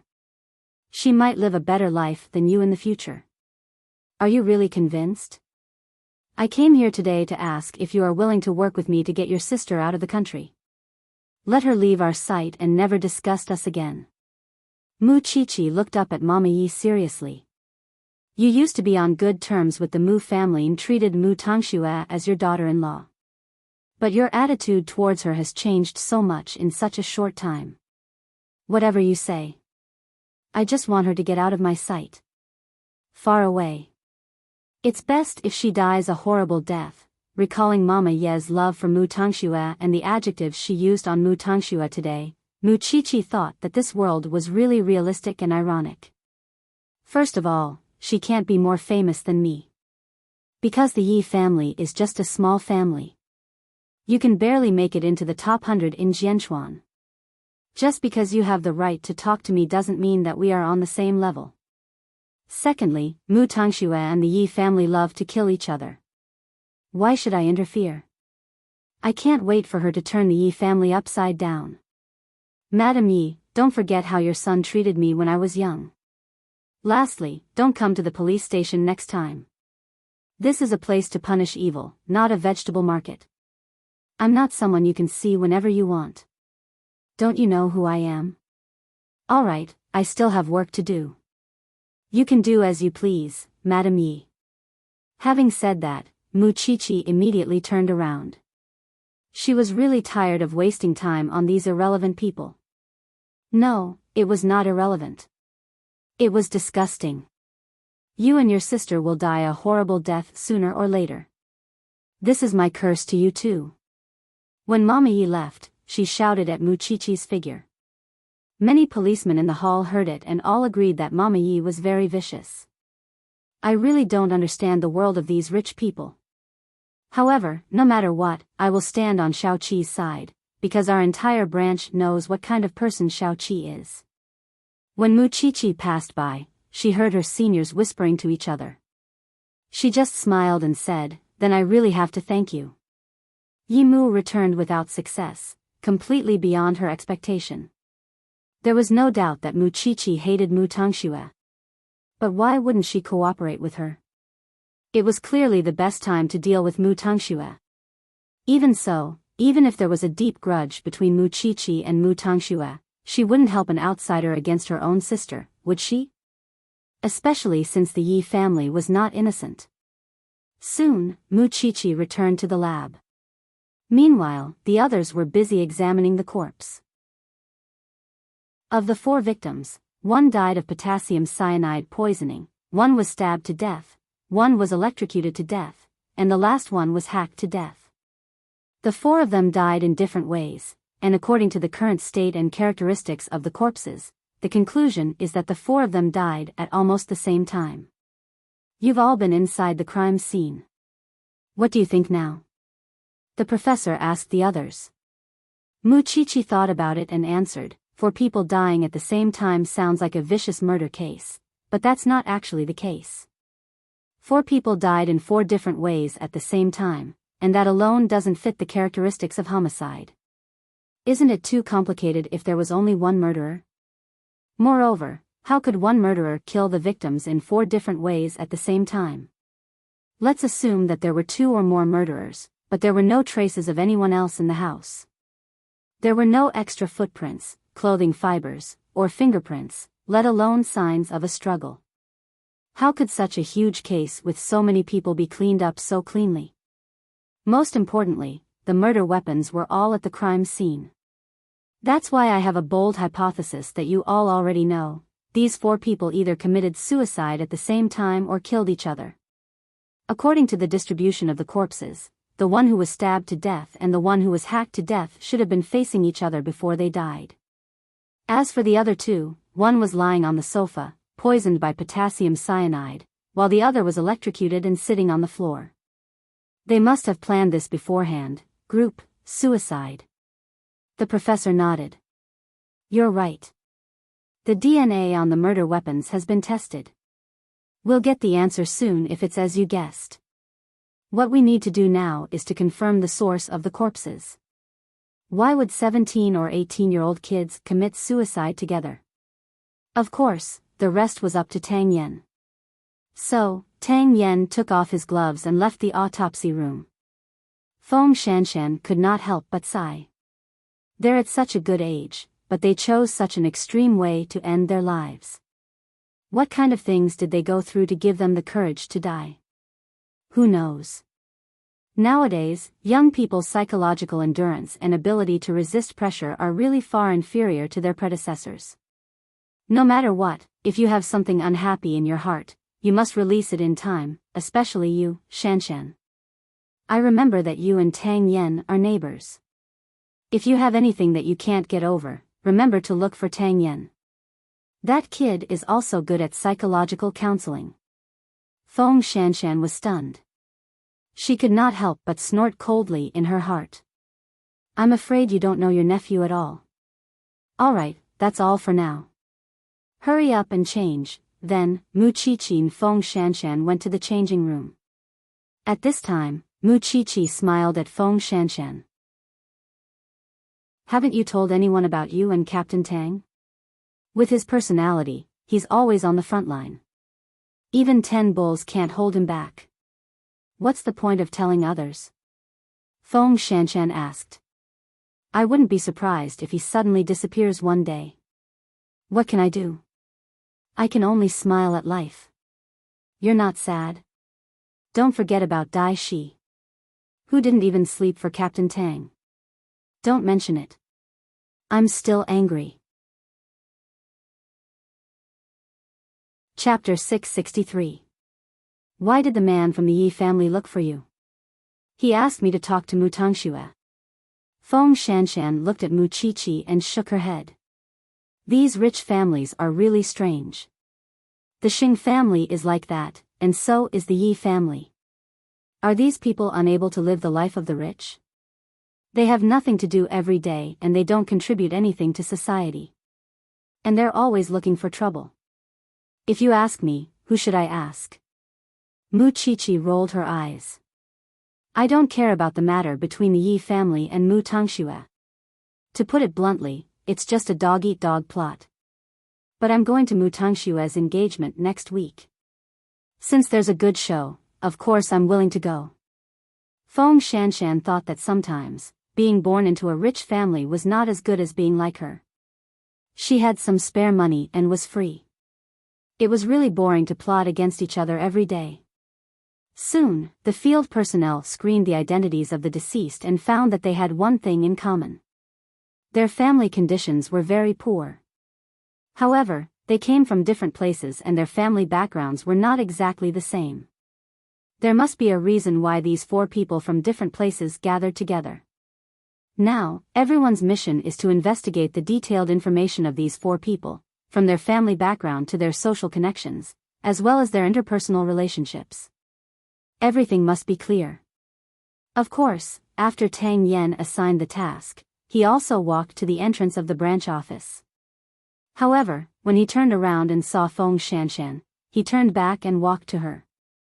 Wait for me at the station tonight. Let's have dinner together. I'm very tired. I want to go home and rest. It's the professor's birthday today. After saying this, Tang Yen left quickly. However, Feng Shanshan, who was left behind, was confused. Did he mean that he wanted to bring her to dinner because it was the professor's birthday? Was that what he meant? His parents were not around. So, the professor was his only family now. Since he wanted to bring her to dinner, did that mean that she was meeting his parents? But, why should she meet his parents? Should she meet him just because he said so? In fact, Tang Yen was outside the autopsy room just now. He heard the conversation between the 2 girls, especially Feng Shanshan's words. If he suddenly disappears one day, I won't be surprised at all. He knew that he couldn't give people a sense of security, and he also knew that Feng Shanshan's elegance was all an act. However, he would not simply disappear. At least, after meeting Feng Shanshan, he cherished his life more than before. Mu Qiqi saw Feng Shanshan standing awkwardly at the door of the laboratory and leaned on her shoulder. Since he's taking you to meet his parents, it means that Captain Tang is very serious about you. What are you still worried about? I just feel that it's too sudden. This doesn't match Tang Yan's style of doing things. It makes me very uneasy. Most importantly, although the 2 of them slept together, she did not know Tang Yan at all. Everything she knew about him came from piecing together all sorts of information. Especially from the professor. She didn't even know him, but she wanted to meet his parents. She couldn't do it. Looking at you, you don't seem too willing. Feng Shanshan didn't say anything. She was really unwilling. At least, before Tang Yen told her about the past, she didn't want to be fixed. Therefore, when Tang Yen returned to the police station in the evening, he did not see Feng Shanshan.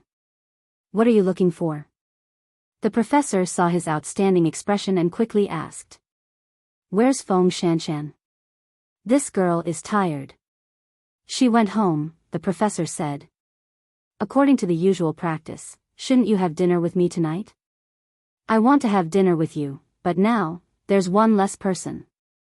Let's go to my house. I know Aunt is still abroad and can't accompany you for your birthday. Okay, wait for me to change.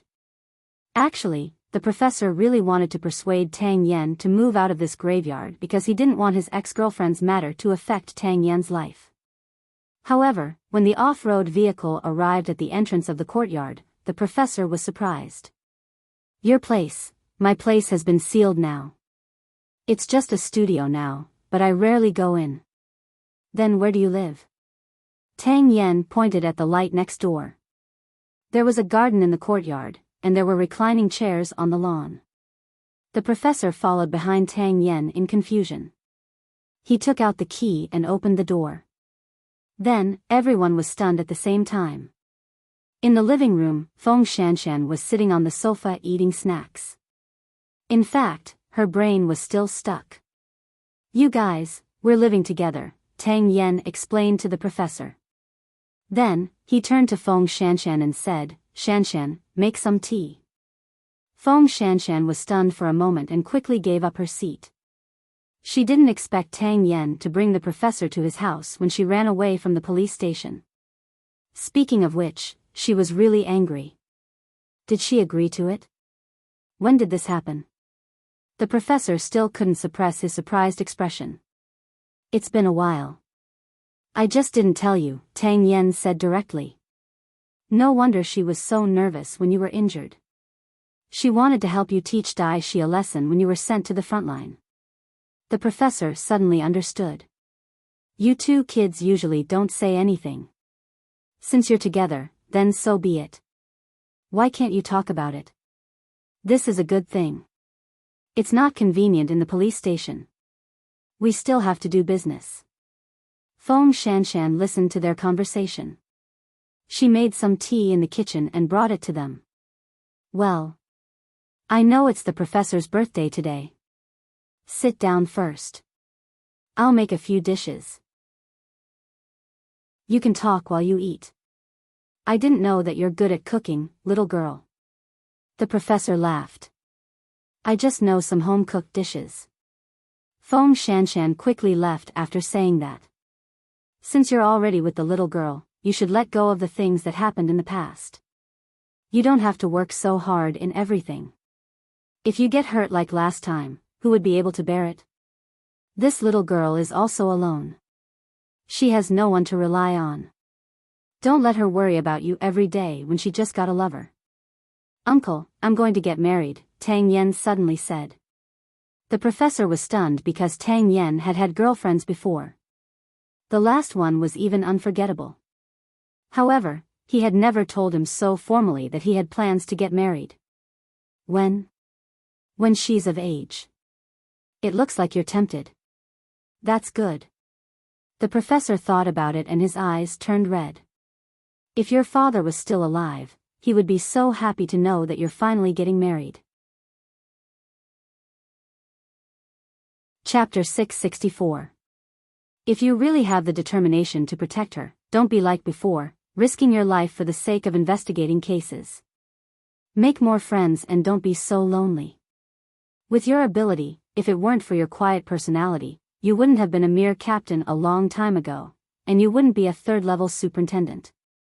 Tang Yen, remember, protecting the country is a responsibility, and protecting the family is also a responsibility. If you can't even protect your wife, how can the people of the country put their lives in your hands? Think about it yourself. While Feng Shanshan was cooking, the uncle and nephew chatted in the living room. Soon, Feng Shanshan brought the food to the table. They're all very home-cooked dishes. Don't mind them, Professor. I'm lucky to be able to eat the dishes cooked by my niece-in-law. I thought I would never see this kid have a girlfriend again in my life. The professor picked up his chopsticks happily and tasted every dish. Feng Shanshan looked at Tang Yen and did not say anything. After the professor left, she would settle the score. Looks like I'll have to come here more often in the future. The professor ate very happily. He stayed in Feng Shanshan and Tang Yan's house until late at night before leaving in satisfaction. This was probably the happiest birthday he had in recent years because he finally had an answer to Tang Yan's father. However, the moment the professor left, Feng Shanshan started to make things difficult for Tang Yan. Did you get my permission to bring the professor back just like that? I thought you would be very happy with our relationship. Feng Shanshan crossed her arms and turned to look at Tang Yan. Which eye of yours sees that I'm happy? Tang Yan did not say anything. He turned around and was about to return to the bedroom. However, Feng Shanshan felt a sense of guilt, as if she had bullied her little wife. So, she stopped Tang Yan. When are you going to tell me about your past? I don't mind that you have countless girlfriends. I just want to know what you've been through in the past. I don't want to be forced to accept it when things happen.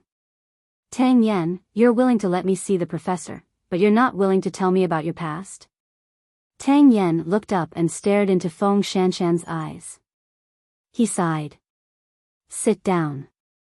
When Feng Shanshan heard that Tang Yan seemed to have compromised, she quickly went around to the sofa and sat down.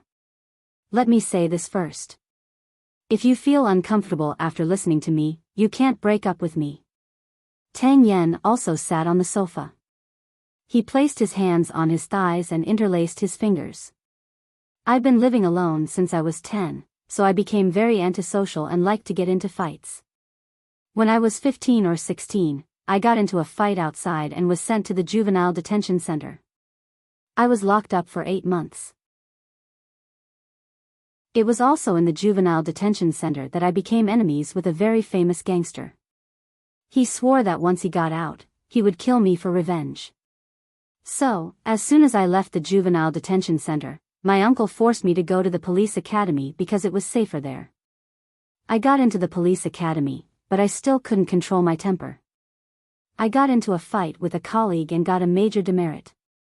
I was almost fired. It was the gangster who threatened me who changed my life. He stabbed me and I was hospitalized for 3 months. From then on, I kept my temper in check. Because I was good in all aspects, I was chosen to be an undercover agent. It was a drug gang, and it was a gang with a lot of gunpowder. I spent a year to gain the trust of the boss and followed him as his second-in-command. Later, I released important information and cooperated with my colleagues in the police force. Finally, we destroyed the gang, but my identity was also leaked. In the first few years, my enemies were hunting me. I hid everywhere and often went to the front line to help with some important cases. It was only when my enemies were caught one after another that I finally had peace. But perhaps it's because I'm used to this uniform, this job, and I've seen the great good and the great evil in the world. That's why I'm on the front lines. Because I've seen the various methods of those criminals, I think that people like me are born to deal with those vicious people, because I feel that I'm actually the same kind of person as them. Women, I don't avoid my casual side at all. Since I was a teenager, I have never stopped being with them. But I don't play games with relationships, so most of the time, I end on good terms. What about the previous one? Feng Shanshan felt that she did not mind that Tang Yen had never stopped being with her, but she cared about his previous one. Because in her subconscious, she felt that this previous one was the person who had the greatest influence on Tang Yen. Especially after the previous one passed away, he did not look for a woman for 2 to 3 years. The previous one was a university student who did research. She said that she liked the male hormones I exuded, so she chased after me for 8 months. I agreed, but I did not have extra time to accompany her, so she complained more and became more and more dissatisfied. We did not spend a long time together. The real time we spent together was less than a month. Because I always disappeared for a few days, she could not stand it anymore and had an affair with another man. After I found out, we broke up peacefully. But later, she came back to find me. Because she was seriously ill, I kept her by my side to fulfill my duty. In the end, I sent her away and found a grave to erect a tombstone for her. After that, I met you. Is she a special existence to you? Tang Yen shook his head. She's the same as before. There's no difference. Then why was there 2 years between you? Or should I say, am I also one of them? Feng Shanshan, when you've been locked in a small dark room for a month, thrown into the mountains for 3 months without any help, and fought with drug dealers every day, you'll know that as a spy, your heart must be hardened. I admit that perhaps the way I look at women is no different from how I look at other things, because I feel that only life is precious in this world. But you jumped out of the stereotype of a woman and injected a few drops of fresh blood into my already dead heart. After hearing this, Feng Shanshan was very touched. She moved her throat. Mu Chichi is also very special. But I am not interested in other people's things. Most importantly, I see the shadow of my past in you. Chapter 665. In fact, Feng Shanshan's feelings were really complicated. She also understood why Tang Yen was so quiet and taciturn. It was because he had seen through all the truth and hypocrisy in this world. He had experienced pain and torture that others could not feel. How could such a person be affected by the little things in life? To him, solving cases was the only value in living. But it was also because of this that Feng Shanshan was extremely obsessed with him. This man was a hero in her heart. She had an indescribable sense of worship for him, although she had never said it out loud. However, Tang Yen had already shown her his past. What about herself? Should she continue to hide the fact that she had hit a child for that scumbag? I've already gotten the answer I want. Why should I stop? Feng Shanshan asked Tang Yen in return. It wasn't easy for me to find a man that I'm crazy about. Why should I let go? It's just that there are some things that I want to tell you in advance. After all, I don't want those things to be dug out in the future and stabbed into each other's hearts. If you mind, then I don't mind, Tang Yen answered directly. Do you know what I'm going to say? I know. Tang Yen summarized it with 3 words and placed his gaze on Feng Shanshan's abdomen. His meaning was self-evident. Feng Shanshan was stunned. She did not expect him to even know this. Do you really not mind, or are you pretending? Do you still want to talk about it in the future? After hearing Feng Shanshan's words, Tang Ye took off his shirt and revealed the scars on his body. Do you think I care about my body that much? Feng Shanshan did not say anything. After a long while, she smiled and said, Then let's get along like this. I don't ask for a romantic life. I just want you to be alive. I don't need you to take care of me. I just want you to be by my side. You do your job as a criminal police officer, and I'll do my job as a forensic doctor. There's only one thing. If we can have a child in the future, I hope that you can be by my side when I give birth. Do you understand? Tang Yen did not just understand. Long-term training had made his hearing very good. However, if he used words to answer at this moment, it would seem a little too shallow. So, Tang Yen carried Feng Shanshan from the sofa and walked quickly to the bedroom. Once he made up his mind, he would not change it. Even if he died, he would not let go. The next day, the mass suicide of the 4 youths attracted a lot of attention from the outside world, and all kinds of discussions followed. Some said that they had been brainwashed, some said that they had encountered evil spirits, and there were all kinds of rumors in the streets. The police were currently conducting an investigation, but the chief requested that the case be closed as a suicide as soon as possible. After all, they could not make the public panic. Since it wasn't a homicide, there was no need for the Special Investigation Unit to take action. The police in the district could handle it. Tang Yen was ordered to hand over the case, and he had to obey the order. So, the case was soon taken over by someone. The people in the police station instantly became idle. Although everyone wanted to know why these young people would make such an extreme choice, it was impossible for them to do so. He had never thought that there would be a follow-up to this matter. Soon, it was time for Mu Tangxue and Yi Jingqing's engagement. The rich circles were also talking about Mu Qiqi and Mu Tangxue. The sisters had been entangled for some time, but in the end, they had each married off to a rich family. Still, would Mu Qiqi attend Mu Tangxue's engagement ceremony? There was no doubt that Mu Qiqi would go. After all, she still wanted to watch the drama between Mu Tangxue and Yi Jingqing. The two of them had left such a huge shadow in her childhood. Now that it was a dog-eat-dog time, how could she not go and watch the drama? However, Mu Qiqi knew very well that the reason Mu Tangxue took such a dangerous step was to take revenge for Mr. Lu. But even if the news of her engagement was spread everywhere, Mr. Lu would not show any concern for her. That morning, Mu Qiqi got up to take care of herself. She saw the man behind her putting on his shirt. She immediately walked over and helped him tidy his shirt. Is Mr. Lu getting used to Zhongteng? I think so, Xing Xiao replied calmly. He is quite calm. He seems to be having a good time. Although you don't want to admit it, you are still feeling sorry for Mu Tangxue. Xing Xiao lifted her chin and looked into her eyes.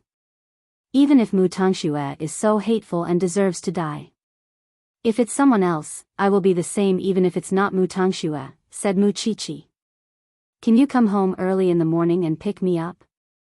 Since you are going to watch the drama, you should go to the wedding earlier. 10 o'clock sharp. Xing Xiao pinched the bridge of Mu Qiqi's nose and walked out of their bedroom. Mu Qiqi watched Xing Xiao leave. She hoped that the drama today would be more exciting than the investigation. Otherwise, it would be a waste of her precious time. It was 9:00 in the morning. The guests of the Yi family had started to appear on the lawn of Xingye Hotel. After all, it was the engagement day of young Master Yi and Mu Tangxue. But Yi Jingxing's parents did not come out to welcome the guests. They were still sulking at home. Yi Jingxing was wearing a blue suit. When he went downstairs, he looked at his parents. "Dad, Mom, it's my engagement today. Can you give me some face?" Mama Yi snorted. Papa Yi did not want to go out and embarrass himself. He waved his hand. "You go alone." "We won't go." "How can I not go?" Yi Jingxing's voice had a hint of danger. "If you don't go, I will mess around with Yi Holdings." "How dare you?" "I've given all my shares to Mu Tangxue. What do you think I won't dare to do?" Yi Jingxing's parents were threatened by their own son, but they could do nothing about it. They could only say, "You go first. We'll go and change our clothes. Hurry up." After that, Yi Jingxing went upstairs excitedly to fetch Mu Tangxue. Then, they went downstairs together. But what about Mr. and Mrs. Yi? They were fuming. "Hubby, what should we do now? We have to think of a way. It will be too late if they get engaged." "Let me think," Papa Yi said. He paced back and forth in the living room anxiously. This unfilial son is not afraid of being kicked out of the board of directors. He doesn't care about us at all. I want to cut off our relationship as father and son.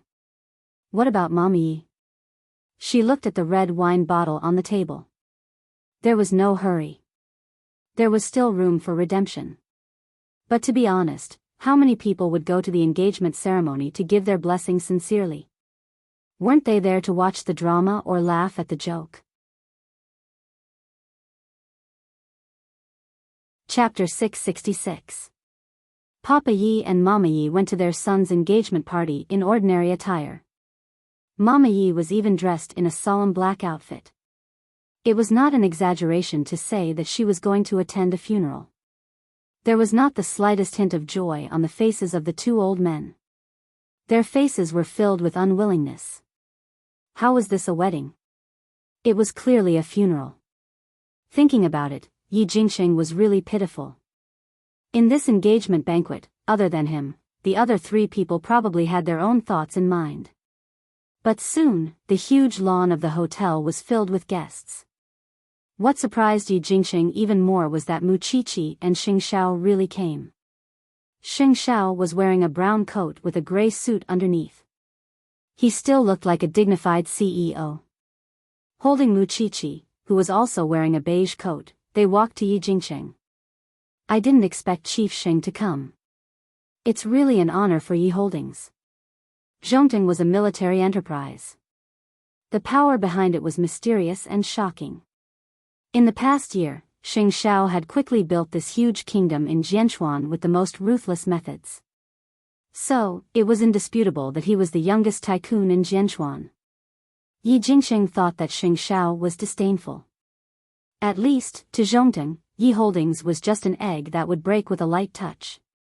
"My wife wants to watch the show. I have to satisfy her curiosity." Xing Xiao's answer was quite wicked. There was a hint of mockery and danger in his eyes. Yi Jingxing chuckled and said calmly, "Chief Xing, please. I will let you have a feast for your eyes later." Mu Qiqi held Xing Xiao's arm and looked up at Yi Jingxing. At this moment, Yi Jingxing was beaming with joy. She wondered how Mu Tangxue would make him pay later. "Let's go." Xing Xiao brought Mu Qiqi into the hotel. But Mu Qiqi thought of how he described her just now. "How did I become your wife? If you are not my wife, who is?" Xing Xiao smiled. It was obvious that he was in a good mood. Mu Tangxue was dressing up in the bride's lounge upstairs. It was not her turn yet, so she let the makeup artist skillfully apply makeup on her face. She was going to be the most beautiful bride for Yi Jingqing later. In the past, she had imagined countless times in her mind that if she was lucky enough to marry Mr. Lu, she would look very beautiful in this white dress. But now, she was going to marry her enemy. Miss Mu, raise your head a little. We're going to wear the crown. There's no need to go through all that trouble. This is fine, Mu Tangxue said flatly. The makeup artist looked at the accessory in her hand and finally nodded. Okay, I'll put the crown away. Soon, a waiter brought warm water to the guests in the lounge and a glass for Mu Tangxue. Mu Tangxue looked at the colorless, odorless, transparent liquid, and her lips curled into a faint sneer. You guys go out first. Let me calm down for a while. All right, we'll come in and call you when the ceremony is about to begin. After they left, the lounge suddenly became quiet. Mu Tangxue sat in front of the mirror and suddenly felt that the person in the mirror was so strange that she almost couldn't recognize him. A good show was about to begin. Soon, the ceremony was about to begin. Yi Jingqing looked at his wristwatch and walked to the bride's lounge. But at this moment, Yi Jingqing suddenly heard moaning coming from the room. He frowned and opened the door to the lounge, only to find his bride, Mu Tangxue, making love on the bed with a waiter from the hotel. Mu Tangxue. Mu Tangxue suddenly woke up. She grabbed the blanket and covered her body. But the red stain on the bed made Yi Jingqing's eyes turn scarlet. The waiter was probably frightened by Yi Jingqing's anger, so he hugged his clothes and crawled away. At this time, Yi Jingqing went forward and grabbed Mu Tangxue's wrist. Did you do it on purpose? Must you stab me in the heart with a dull knife?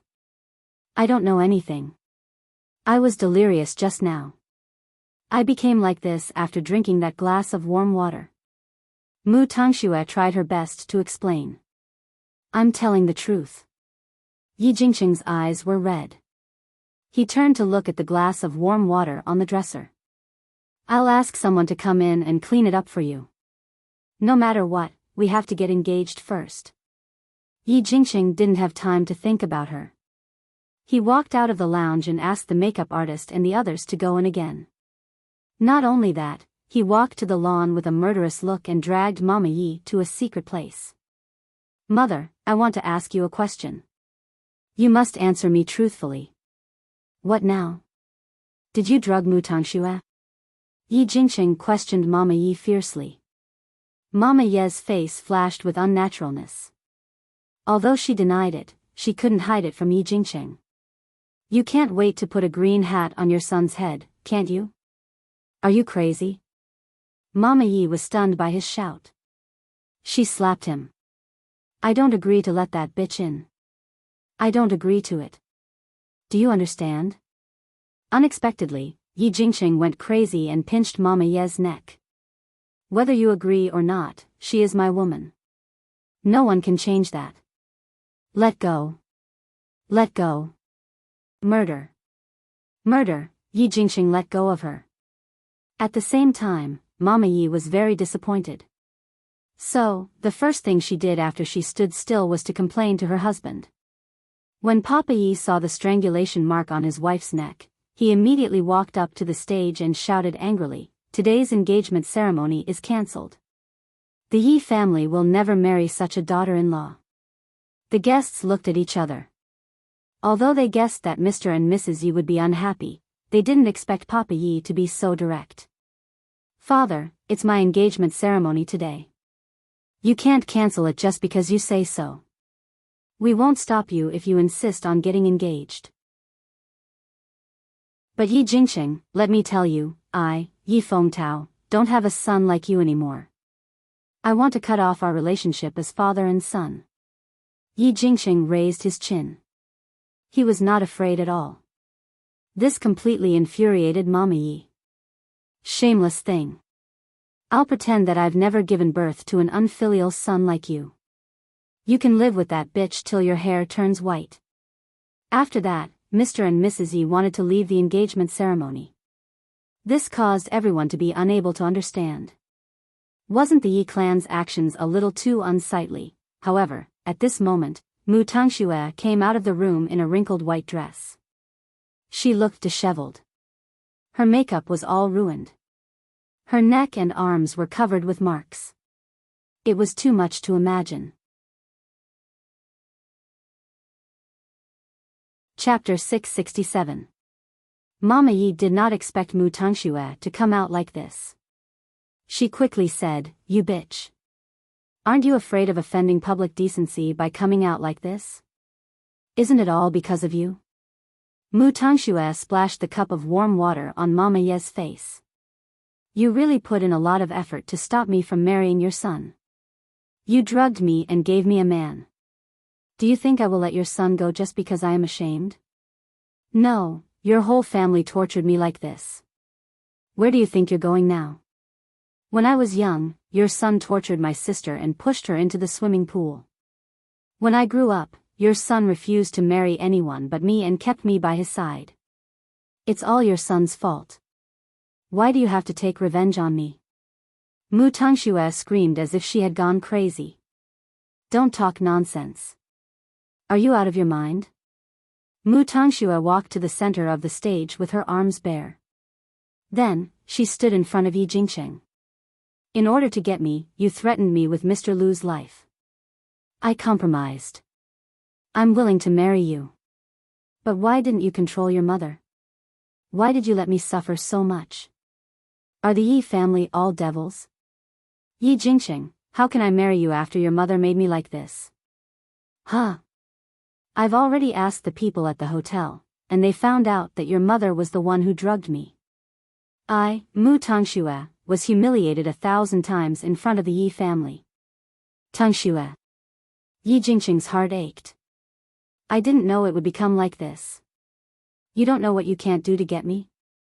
Now the whole world knows that I had sex with another man before I got engaged to you. Are you going to keep wearing me like a broken shoe?"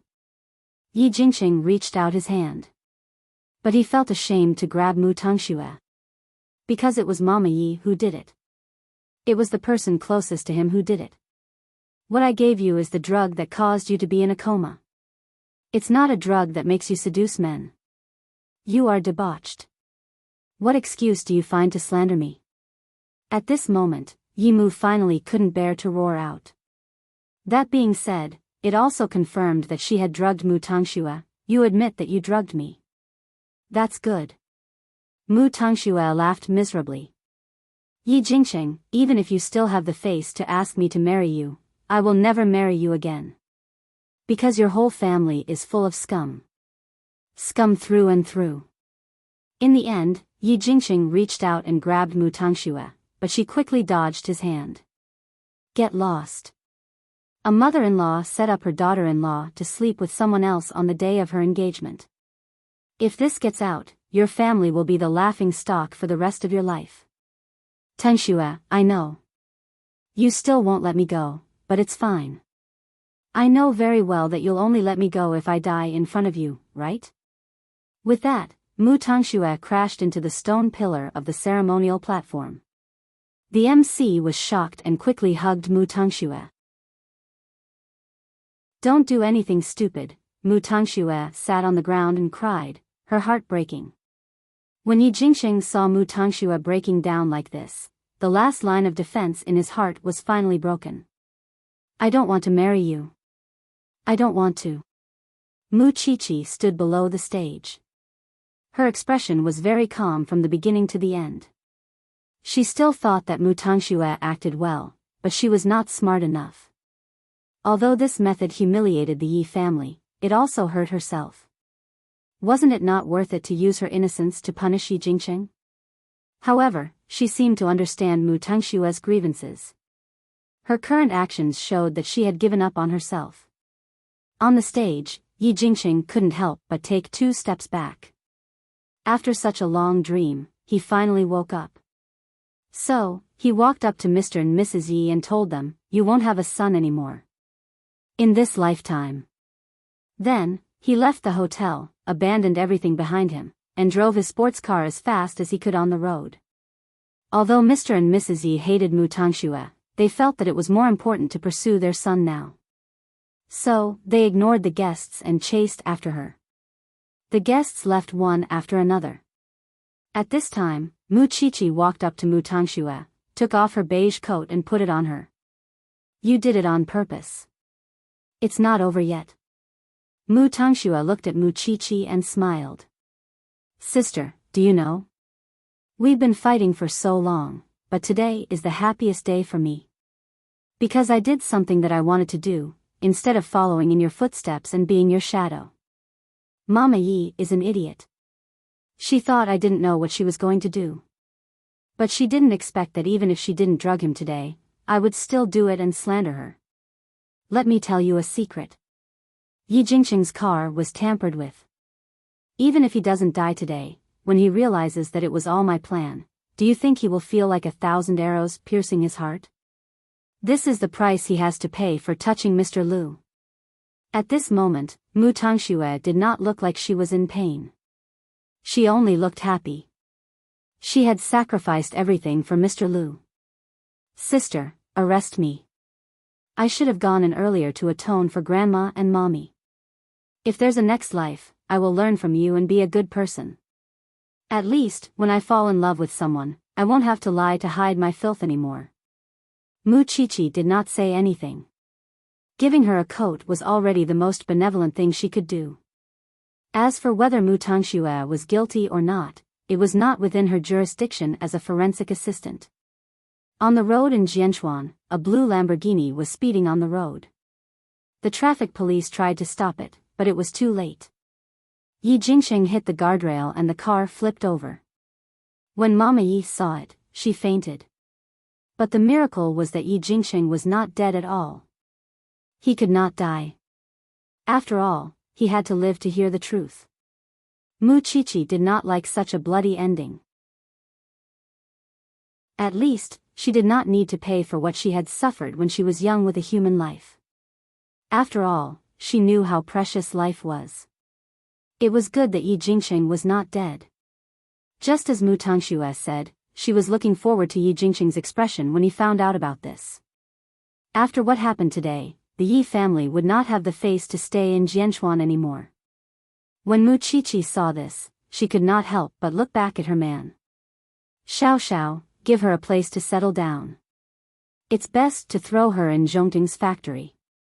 She should never come out to see people or harm people again. Chapter 668. Yi Jingqing's left hand had a comminuted fracture, and his brain had a slight concussion. In addition, he had all sorts of external injuries. If he wanted to fully recover, he would have to stay in bed for at least a month. After the surgery, Yi Jingqing woke up from his coma. When he saw his parents standing at the head of the bed, his expression was unusually cold. Jingqing. My life. Mama Yi immediately rushed over and lay in front of Yi Jingqing. You're finally awake. Do you know that you scared Mom and Dad to death? Let's go. Yi Jingqing's voice was hoarse and dry as if he had been rubbing on sandpaper. Mama Yi was stunned for a moment.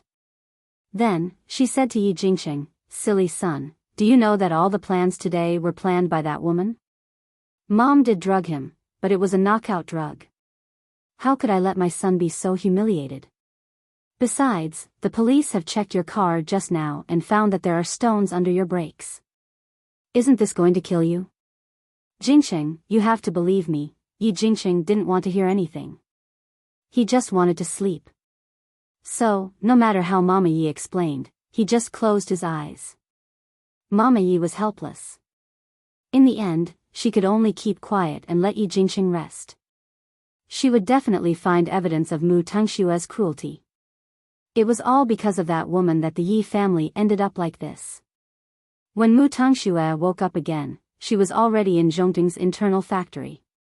It was a completely enclosed place. If you didn't go out first, no one could find you. I'm the person in charge of the factory. Miss Mu, you can call me Manager Gao. According to Madam's instructions, I've arranged a room and a position for you. If you're willing to stay here, your treatment will be similar to that of Zhongting's interns. Zhongting. Mu Tangxue murmured. It seems that I have no other place to go except here. Don't worry. It's absolutely safe here. No one can find you unless you're willing. I didn't expect that it would be my sister who gave me a way out in the end. As long as Mr. Lu lived well and she didn't see Yi Jingqing, it would be heaven for her. After the engagement party, the whole Yi family was caught in a scandal. The news that Mama Yi drugged her daughter-in-law and caused her to be humiliated spread everywhere. Everyone was criticizing her. So, her image as an evil mother-in-law must have been deeply rooted in people's hearts.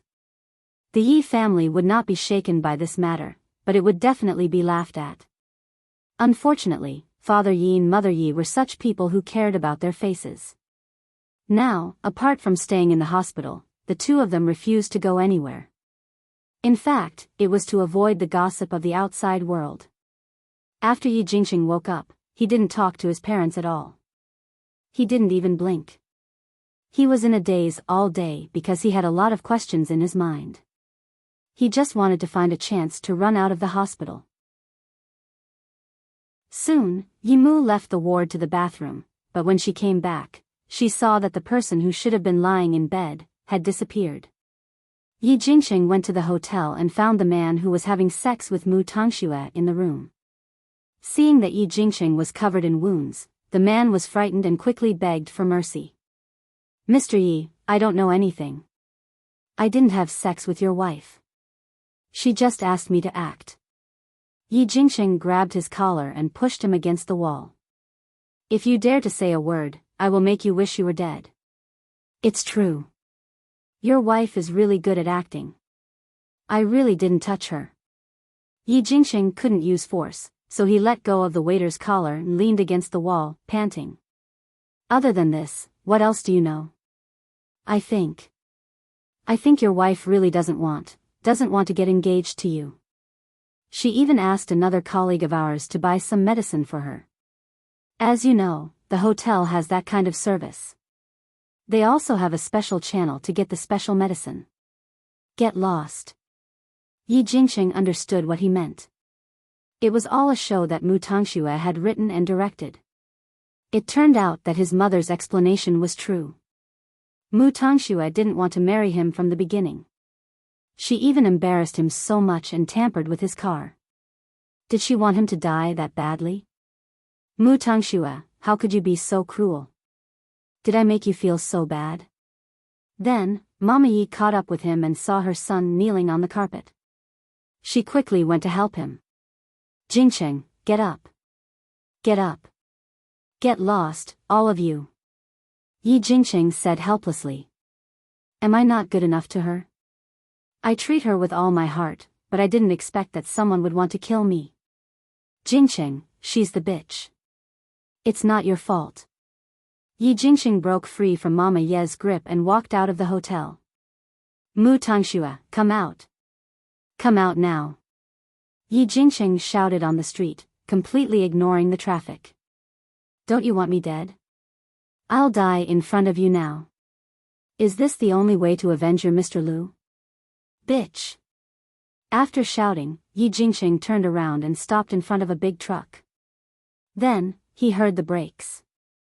Mama Yi, who was chasing after him, saw Yi Jingqing's body and flew out. "Ah. Son, Jingqing.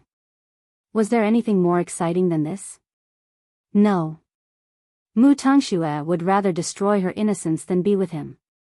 She had never seen him as a lowly person in her heart. She only loved Mr. Lu."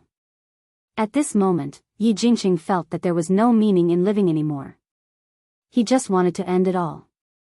He just wanted to sleep for a long time.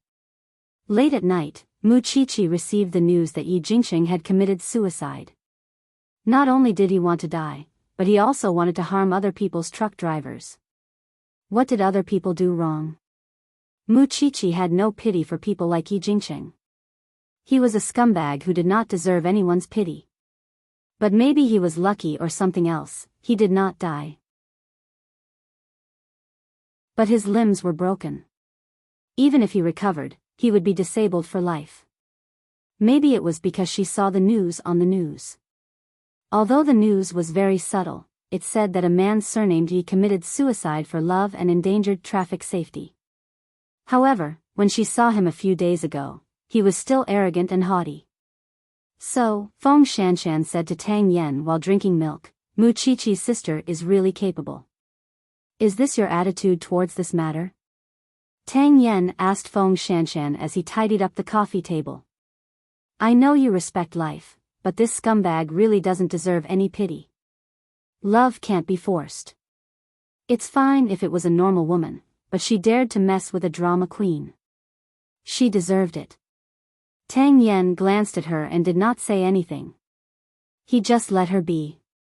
In fact, this matter, at the end of the day, was about the mutual affection between women. Chapter 669. Do you have something to say to me? Although Tang Yen could not get to Feng Shanshan's heart, he knew the general direction. When this person needed someone's help, he would definitely smile mischievously.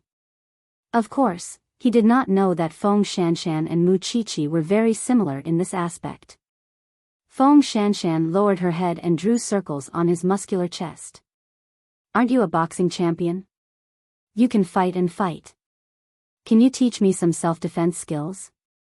I don't want to lose to Mu Qiqi. You can't learn these things in one go. It depends on years of hard work. Are you sure you can do it? If Mu Qiqi can do it, why can't I? Tang Yen looked at her for a while and finally said, okay.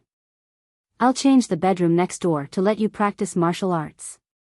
In the police station, you always pretend that you don't know me, and I don't get any special privileges. So, I want you to teach me martial arts. That should be a special expression of mine in your heart, right? Yes. It was rare for Tang Yen to be so easy to talk to. Feng Shanshan was very satisfied. It was all thanks to their open talk. Feng Shanshan was a very easy person to satisfy. At least, her boyfriend had changed from a second-generation rich man to the captain of the criminal police force. It could be said that she was mentally prepared, right? That night, the one who had a complicated feeling was Mu Qiqi. Seeing Yi Jingsheng in such a miserable state, she was, of course, happy.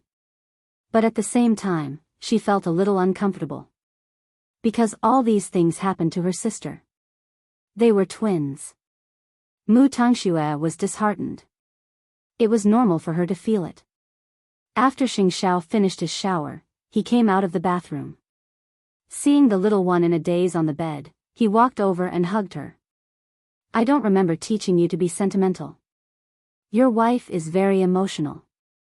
She learned it without a teacher. You don't have many days left, right? Xing Xiao suddenly reminded her. I really want to graduate early. Mu Qiqi was a little worried. Then, I can focus on solving cases and don't have to run between school and the police station every day. You're right. There are some things that can't be taught in school. Mu Qiqi looked up at Xing Xiao in confusion.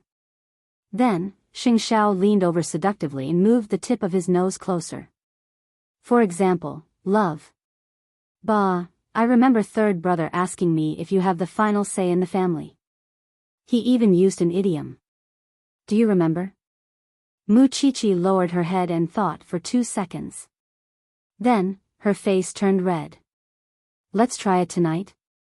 Up and down, that was not a problem, but Mu Qiqi was considering that her waist was not strong enough. The next day, Mu Qiqi was still sleeping when she heard her phone ringing. Having tormented the man for most of the night, Xing Xiao picked up Mu Qiqi's phone and walked to the window to answer a call. Initially, he wanted to let her sleep a little longer, but it seemed that it was impossible now. In a high-end residential area in the city, there was another mass suicide incident last night. Hearing this, Mu Qiqi naturally opened her eyes and propped herself up. Clean up and have breakfast. I'll send you to the crime scene. Who still remembers the condition of young Master Yi who was lying in a pool of blood yesterday? This page should be flipped over so decisively. Mu Qiqi believed that with Mu Tangshue's disappearance, Yi Jingsheng would not do anything for the time being. because he could not afford to be hurt. Soon, Xing Xiao sent Mu Qiqi to a high-end residential area in the city. This time, 4 people died again. But the way they committed suicide was slightly different from the previous ones. Because Tang Yan and the others had arrived earlier, they had a clear understanding of the case. When he saw the car that Xing Xiao used to send Mu Qiqi to work, he put down his white gloves and walked over. "I haven't officially greeted you, Tang Yan." Xing Xiao looked at Tang Yan from the driver's seat and extended his hand. "I've heard a lot about you. If you have time, we can have a good chat. After all, there are employees of Zhongting among the people who died today." Xing Xiao's eyes instantly looked up, his deep eyes flashing with a dangerous glint. "If you need Zhongting's help in the investigation, just let me know. Just one thing. Please take care of my people, Captain Tang. Who can compete with your influence in Jianchuan, Chief Xing?" Tang Yan's words sounded a little sarcastic, but Xing Xiao did not mind it. "No one can compete with me. But the employees are still dead. If you have any questions, look for my secretary. Zhongting will assist in the investigation." After saying this, Xing Xiao glanced at Mu Qiqi. That heartless little thing actually did not look back at all. Then, Xing Xiao reversed the car and left the high-end residential area where the crime happened. Tang Yan's eyes told Xing Xiao that there was a story behind him. Xing Xiao knew that this person was someone important. If he really wanted to ensure the little thing's safety, he had to maintain a good relationship with this person. At this moment, Mu Qiqi felt a headache at the crime scene. She really did not expect that there would be employees of Zhongting among them. If this matter were to spread, it would definitely cause rumors again. Previously, the other branch offices had closed the case as suicide and completely ignored the suspicions of Tang Yan and the others. Now that someone had died, they knew that the matter could not be hidden anymore. Someone needed to take the blame. So, wasn't the blame still on the Special Investigations team? Just like last time, the 4 victims are all men between the ages of 18 to 20. They died almost at the same time. One of them had his throat cut, one took poison, and the other 2 were strangled to death, while the other was stabbed to death. From the results of the investigation at the scene, there are no traces of other people, so we rule out the possibility of others committing the crime. These children committed suicide again. They're so young. Why? By the way, one of the children has a very special identity. He just passed the probation period of Zhongting and became an official employee. As for the others, we'll have to investigate them thoroughly. Are we going to close the case as suicide this time? The professor raised his head and looked at Tang Yan. "I'll report it now and apply to close the case." Tang Yan walked out of the crime scene with his phone in his hand. His tone was rather sarcastic. Mu Qiqi looked at these young children and felt a little uncomfortable. She really did not want Zhongting to be involved in this. This was a murder case. Previously, Chief Cha did not allow it. Now, no one dares to take this hot potato. We're the only ones who can. If he had allowed it earlier, this case might have been solved quickly. Feng Shanshan felt wronged for her man. Mu Qiqi looked at her and did not say anything. "Are you worried that Zhongting will not be involved?" Mu Qiqi nodded, feeling a little uneasy. They're just employees of Zhongting. What can that prove? Besides, how do you think Xing Xiao uses his brain? He's not someone that those people can frame. Do you have no confidence in your man? Chapter 670. Which man doesn't hate evil? Feng Shanshan rolled her eyes at Mu Qiqi. Don't think too much. It's fine as long as we get to the bottom of it. Mu Qiqi nodded. Thinking that she was surrounded by capable people, she was not so worried anymore. Tang Yan actually went to apply to close the case. The chief looked at him for a while and rolled his eyes at him. You're deliberately mocking me for not letting you investigate before, right? Now there are 8 lives, and the higher-ups want us to solve the case within a time limit. I didn't think it through before. I'll try to give you a few more days. Do as you see fit. Then, the chief asked the police in the previous district to transfer the information of the 4 victims to the special investigations team of the branch because they had to investigate the case together. Then, Tang Yen held a meeting in the police station to sort out the clues and connections. Within a month, there were 2 consecutive mass suicides. Now, let's sort out the key points. They were all male, around 18 to 20 years old. Their family conditions were difficult. Due to various reasons, they all dropped out of school and worked outside. This is the similarity that can be found in these 8 people. Now, let's talk about the current situation in your hands, Tang Yen said as he looked at everyone, especially at the information analyst. It's like this. I put the information of these 8 people on the internet for screening. Then, I found that these 8 people like to surf the internet. Other than sleeping at work, they basically surf in internet cafes. The information analyst said. If there must be a medium to gather the 8 people together and make them agree and reach a certain understanding, the only way is to surf the internet. The forensics department, 8 people. 4 of them killed each other, and the other 4 committed suicide. Their methods were crude, and they were indeed aiming for death. So, there's nothing special about them.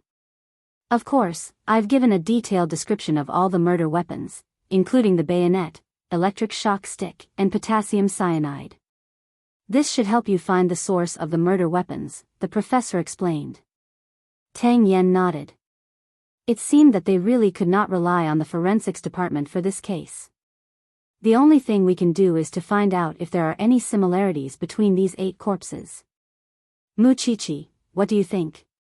Tang Yen looked at Muchichi after hearing the professor's words. 4 people in a group. 2 people kill each other, and 2 people commit suicide. It seems to be some kind of fixed procedure. Don't you think this is some kind of ritual or some kind of game? I think the key lies in what these 8 people read on the internet before they died. I think that if we do a cross-screening, we should be able to get some answers we want. Tang Yen nodded and looked at Feng Shanshan. What do you think? This man still knew to give her a chance to speak. I have a friend who likes to play online games. Whether it's domestic or overseas, he's very proficient. I'll go and ask him if this is something that's trending online recently. Here's the arrangement. The professor and the other forensic doctors will examine the body again to see if we missed any important information. Little Luo and Little Gao, go to the internet cafes that these 8 people frequent and ask around about the situation. Chi-Chi, you and Little Long will visit the families of the 8 victims and see if you can find anything. I remember that one of them is an employee of Zhongteng. When you go to Zhongteng, try to keep a low profile. Don't cause any trouble for the military industry in the country. After all, they are just employees of Zhongteng. Feng Shanshan and I will go to the internet police for help and visit her friend. Although you are studying forensic science, you have enough brains. You can choose other things in the future. Let's go now. Tang Yan's words made Muchichi and Feng Shanshan look at each other. It turned out that this man knew how to use his power for personal gain. He still knew how to get some benefits for himself. Soon, the team split up. Still, Muchichi was feeling rather conflicted. Contact me if there's any news, Feng Shanshan said to Muchichi when she got into Tang Yan's car. Muchichi nodded and got into another police car. You usually avoid going with me. What's wrong today? Feng Shanshan sat in the passenger seat and could not help but ask Tang Yan. I have a feeling that your friend might really be able to provide important clues, Tang Yan answered as he drove. However, the sun was too strong. He was too lazy to do it himself, so he said to Feng Shanshan, sunglasses. Feng Shanshan rolled her eyes and did not argue with him. Since they were outside, she would listen to him. On the other hand, Muchichi gave Xing Xiao a call. She was going to Zhongteng for an interview later. She asked the relevant people to wait for her. Xing Xiao hung up and smiled helplessly at the phone. She was indeed the little one he had raised. Now, she even found out about him. Then, he called the internal line and called the secretary in. Your madam is coming later. Wait for her. I know. Madam is coming to visit because of that employee. I've already asked the people below to arrange for the relevant people to wait. Don't worry, CEO. The secretary answered respectfully.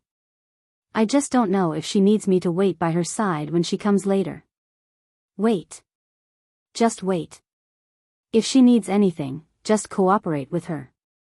Okay. The secretary seemed a little excited.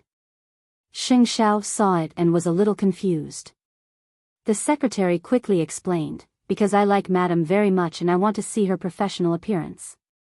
She's my idol. Xing Xiao snorted. His secretary had become that little one's fan? Let's go. Because the light emitted from that little one's body was really eye-catching. Soon, Mu Qiqi brought the senior to Zhongting's building. When she entered the door, she did not need to report at all. She did not need to arrange anything. This made the senior a little embarrassed. Qiqi, Zhongting's management shouldn't be so lax, right? Senior, have you forgotten? I'm the boss's wife. Mu Qiqi smiled. As she said that, Xing Zhao's secretary walked in front of Mu Qiqi. Madam, the HR manager and the child superior are already waiting. Chapter 671. Soon, the secretary brought the two of them into the conference room, where the HR manager and another person in charge were already sitting. The two of them only knew that the police would come to question them, but they did not know that it was their wife. The HR manager immediately understood the identity of the person who came. The victim's boss, on the other hand, was not particularly familiar with Mu Qiqi's identity because he had been in the factory for a long time. Madam, this is the child's resume. The HR manager handed the information to Mu Qiqi. This child's name is Luo Mingxian. He's 20 years old and has just worked in Zhongting for 3 months. He has passed the internship period. 2 days ago, his superior just gave him a report to be promoted. We know all this. I want to know something else. So, Mu Qiqi turned her gaze to Luo Mingxuan's boss. Officer, I'm the technician in charge of Luo Mingxuan's training. My surname is Lin. The man was only in his early 30s. He was mature and steady. His answers were logical and direct. This child graduated from an advanced technical school. Otherwise, according to Zhongting's recruitment standards, he would not be qualified to join. He's an honest person. Other than going to work, he's playing with his computer in the dormitory. His social circle is very small. Most of the time, he goes to and from work with me. He doesn't have any bad habits. He came from a poor family. It was his uncle who helped him out, so he could study. I heard from him that his parents divorced when he was very young and went their separate ways. His grandmother has cerebral palsy and his grandfather is a gambler. So, all these years, he has been working hard to break away from his original family. Other than these, did you notice anything different about him from others, Mr. Lin? Mu Qiqi looked at him very seriously. This was completely different from how Mu Qiqi usually appeared in Zhongting. Hence, the secretary could not take her eyes off Mu Qiqi. It's quite normal. He just doesn't like others touching his computer. I think it's personal privacy, so it's nothing special. He has a day off at the end of every week. Sometimes, he goes out, but I don't know who he meets. Is his computer still there? Mu Qiqi asked. The night before his accident, his computer was broken, so he told me that he was going out to fix it. Early the next morning, he left and took the computer away. Mr. Lin, please inform his family. If the police have any other questions, we will come and ask them again, Mu Qiqi said to Mr. Lin. Okay, no problem. The other party nodded very cooperatively. If there's nothing else, I'll go back to the factory. With that, he stood up. Mu Qiqi caught a glimpse of his hand and furrowed her brow. So, before he left the room, she asked, Mr. Lin, you must have been working as a technician for many years, right? Yes, it's been 11 years. It's fine. I'll look for you if I need anything. Mu Chichi did not tell him why she was asking. He waited until they were far away before asking the HR manager. Where did he work before he came to Zhongtong? The HR manager thought for a moment and replied, I'm a veteran in the military enterprise. Why do you ask? What kind of technology would require the use of wrist joints? Isn't it strange to have a callus scar on that area? Mu Chichi looked at her wrist and said. Then, she turned around and asked the cute secretary, Sister, how long have you been a secretary? 8 years. Do you use the computer often? Of course, the secretary replied. Then, please raise your hand. The secretary did as she was told and showed Mu Chichi the condition of her wrist joints. 8 years of use had only caused a slight callus scar on her wrist joints. How bad would it be to have calluses like Mr. Lin's? Chichi, what do you suspect? Senior Long asked. I suspect that he's also an old internet addict, Mu Chichi replied. Of course, I just don't want to miss any information related to Luo Mingxian. The most important thing now is to find Luo Mingxuan's computer. Manager, can you get the video of Luo Mingxian leaving Zhongting's dormitory that day? I want to confirm if Luo Mingxian took his computer out. Yes, madam. Also, I need a list of the employees who have contact with Luo Mingxian. I hope you can prepare it for me. No problem. The manager nodded. This person is gone from Zhongtong. You have to be careful of the media. The reason why the criminal investigation team brought me is because it's normal for me to appear in Zhongtong. It won't attract attention. You have to do the best PR at all times. Careful. Senior Long could not help but give Mu Chichi a thumbs up. That's why it's really a waste of talent to let you be a forensic doctor. I just felt relieved, but now I'm worried again, Mu Chichi said meaningfully. Madam, do you want to see the CEO? He's in his office, the secretary asked attentively. Senior Long, wait for me for 10 minutes. Mu Chichi had something to say to Xing Xiao. Go. Mu Chichi nodded and followed the secretary. The two of them entered Xing Xiao's office through the special elevator. Are you done? Xing Xiao looked up and saw Mu Chichi. Mu Chichi sat on Xing Xiao's lap and sighed. I came to ask questions. I thought it was just a routine inquiry. This matter has nothing to do with Zhongtong. But now, I don't think it's that simple. What's the problem? The problem lies with Luo Mingxuan's superior, Mr. Lin. When I asked him about things related to Luo Mingxian, his answer was indeed watertight, and there was nothing suspicious about it.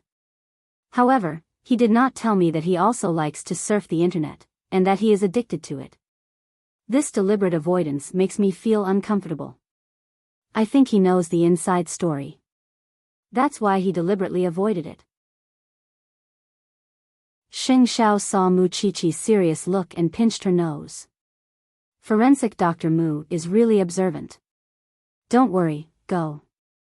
I'll arrange the rest of the things you want to do. You know me well. Mu Chichi reached out and hugged Xing Xiao. Xiao Xiao, Zhongtong has just been established. I know your evaluation system is very strict. But don't ignore the impossible just because you are strict. I don't want Zhongtong to be humiliated because of this. You little thing. How old are you and you already want to protect me, huh?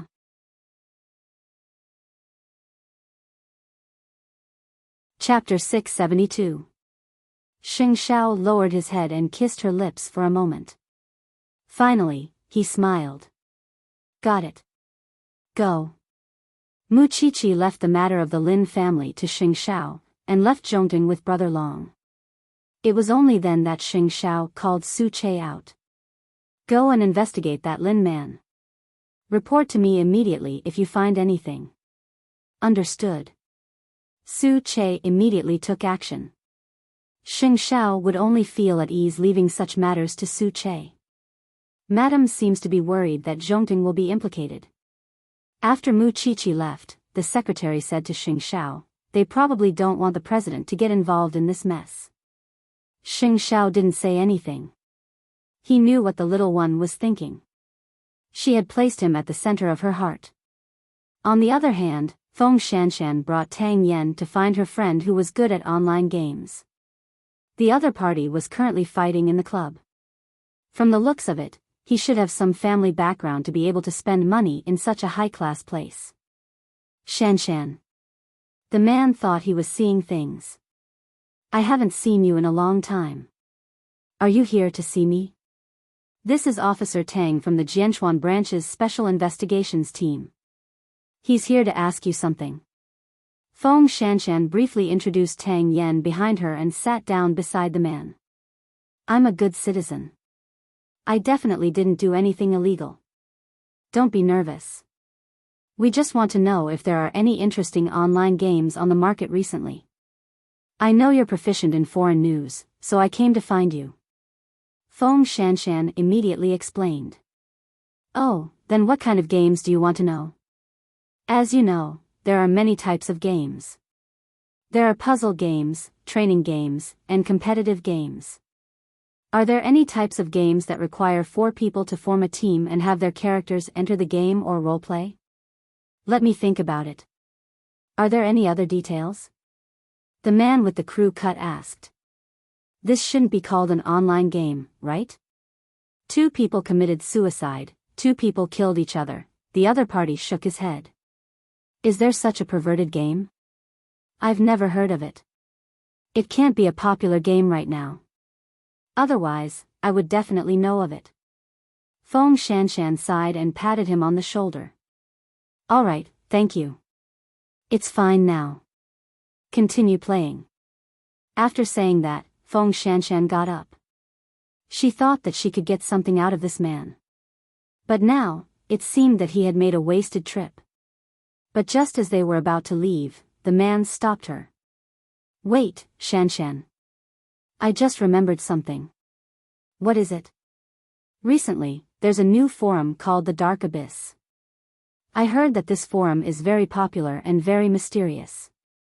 It said that someone went in before and was scared out. I don't know if there's any information you're looking for, but you can give it a try." "All right, I understand." Feng Shanshan remembered this forum called the Dark Abyss. "Your new boyfriend, right? Quite handsome, better than the scumbag from before." Before Feng Shanshan left, the man gave Feng Shanshan a thumbs up. "Seize it." Feng Shanshan rolled her eyes at him. How could his eyes be so sharp? After that, the two of them left. Tang Yan immediately called the information analyst at the bureau and asked him to pay attention to the forum called the Dark Abyss. "Are you familiar with this internet addict? Are you asking this as my boyfriend or as Captain Tang?" Feng Shanshan deliberately frowned and asked Tang Yan, "If it's Captain Tang, aren't you being too nosy?" "Boyfriend. High school classmate. Are you satisfied?"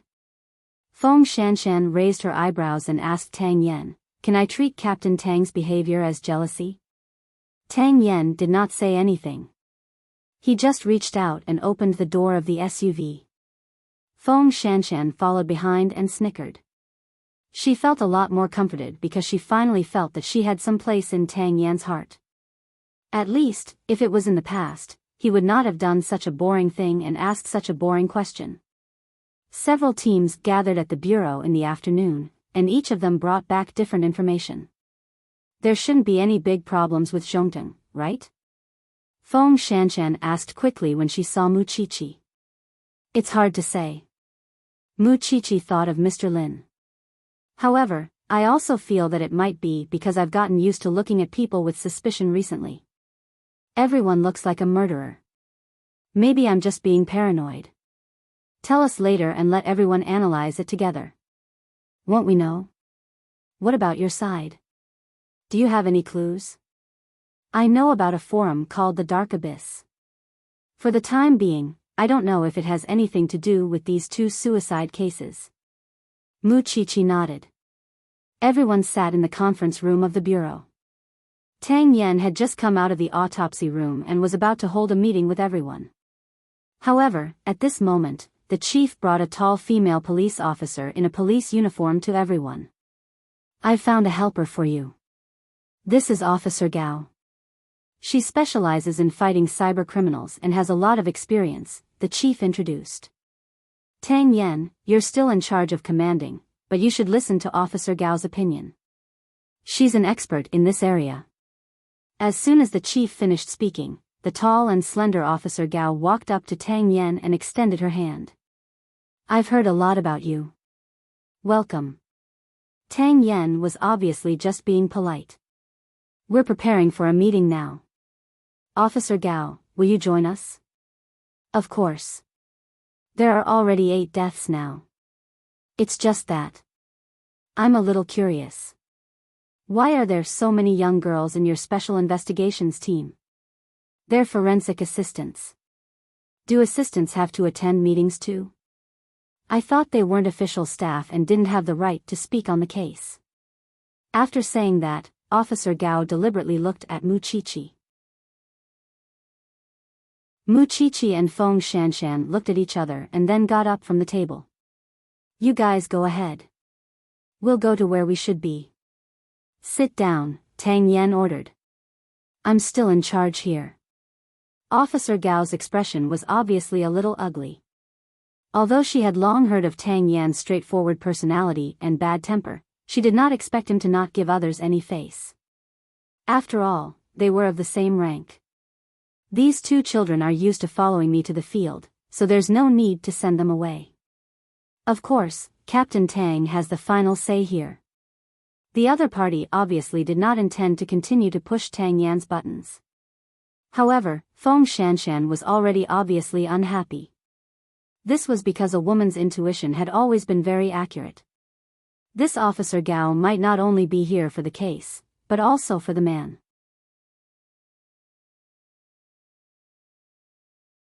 Chapter 673. "Now, tell me about your findings, Qiqi." "We visited the families of the 8 victims and conducted a comprehensive investigation of their social media accounts, but we didn't find any useful information. The only impression these victims' friends and relatives had of the deceased was that they were addicted to the internet. However, because surfing the internet is actually a very private matter, they don't know what the deceased usually did online." Mu Qiqi made a simple summary. "At the same time, we also found a very strange point.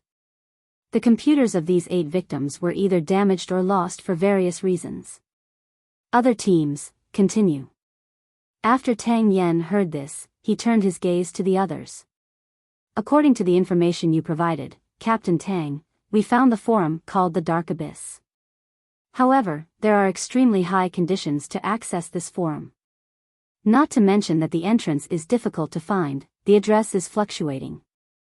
According to the requirements, registered members need to pay a deposit of 100,000 yuan before they can officially join.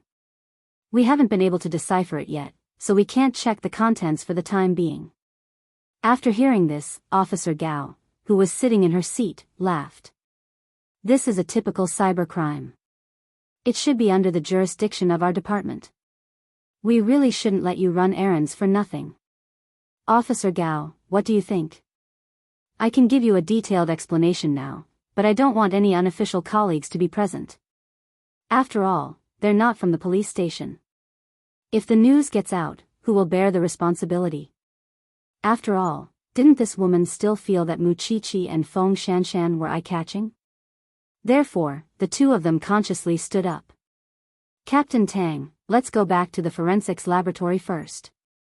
Tang Yan glanced at her and nodded. "How about this?"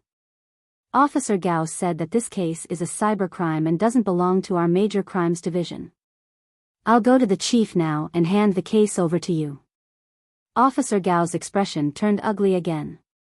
She really didn't expect Tang Yan to protect these 2 interns so much. Perhaps the chief had heard that the 2 of them were arguing, so he specially came out of the office and said to Tang Yan, "Tang Yan, you have to believe in Officer Gao's professionalism. Listen to her arrangements. Shanshan and Qiqi, leave for now. Since the director has spoken, of course I will do it. However, I would like to ask the director to immediately transfer the case. Since cybercrime is not within our jurisdiction, we should do what we should do. There is no need to hold a meeting. Look at your temper. Officer Gao came all the way here, and this is how you treat your guests. Don't throw a tantrum. Tang Yen was not afraid of the director, but Feng Shanshan was. Mu Qiqi, let's go. Mu Qiqi nodded and left the meeting room, returning to the forensics lab. Two sensible children after all. Seeing that Officer Gao was satisfied, the chief walked up to Tang Yen and said, "Don't be so stubborn. Let's start the meeting and try to solve the case as soon as possible." Tang Yen did not say anything else. He only gestured for Officer Gao to go forward and explain what a cybercrime was. "Do you think that woman is targeting you or me?" Sitting in the morgue, the two couldn't help but gossip. It should be directed at the two of us. After all, they are experts, and we are just interns. Mu Qiqi shrugged. However, Captain Tang has always been willing to sacrifice everything for the sake of the case. What happened today? He wants to fight that Officer Gao to the end. How would I know what's wrong with him? Feng Shanshan didn't think much of it. At this time, she wouldn't think that Tang Yen was doing it for her. You didn't tell him about Zhongting's situation just now? They don't like us now. What if we tell them about Zhongting and they use it as a pretext? Mu Qiqi snorted. Moreover, it's just my guess. There's no real evidence. You're right. The two of them waited in the forensics lab. However, not long after, the professor returned to the lab helplessly.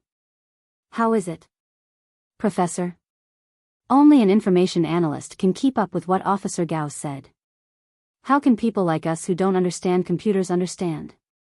I think that kid Tang Yen is going to have a headache, the professor explained. So, he went to the director's office again and asked to transfer the case. This really doesn't match that kid's character. In the past, if he encountered such a situation, he would definitely work hard and learn those things that he doesn't know. I don't know why, but this time, he's not enthusiastic at all. Is it possible that he's taking revenge on the director? Look, when the first 4 victims committed suicide, the director didn't allow us to investigate. Now that the situation is serious, he asked Captain Tang to solve the case within a time limit. Instead, he's not in a hurry. Mu Qiqi thought of this possibility. Who knows what he's thinking? Although Mu Qiqi also wanted to solve the case, she wanted to hear that this matter had nothing to do with Zhongting. Therefore, no matter what Tang Yen decided, she would tell Tang Yen her findings in private. The few of them argued in the director's office until their faces were red. In the end, the director asked Tang Yen to calm down for half an hour before going back to tell him the answer. Feng Shanshan and Mu Qiqi didn't know what happened in the office. The two of them packed their things. After all, they were interns. Since there was nothing for them to do, of course they had to get off work and go home. However, when she went to the bathroom, Feng Shanshan saw Officer Gao fixing her makeup in the bathroom. Although she was unhappy, she still greeted her respectfully, Officer Gao. After combing her hair, she turned around and looked at Feng Shanshan. You and the other child admire Tang Yen a lot, don't you? Officer Gao, you should have heard that Mu Qiqi is Xing Zhao's woman, right? Feng Shanshan explained. What about you? Feng Shanshan didn't answer Officer Gao's question, but she smiled. I've known Tang Yen since I was in the police academy. After so many years, I've been thinking about him because I feel that men should be like him. Now that I think about it, it's been almost 10 years. Officer Gao, isn't it strange for an intern like me to say this? An intern will become a permanent employee sooner or later, and you've been by his side all this time. It's hard to guarantee that you won't fall in love with him over time. I'm just here to tell you in advance that Tang Yen is the man I like. Feng Shanshan smiled and walked to the sink. She slowly washed her hands and then answered Officer Gao. What a pity, Officer Gao. You're still too late. You've known Tang Yen for 10 years, but he's sleeping with me at night.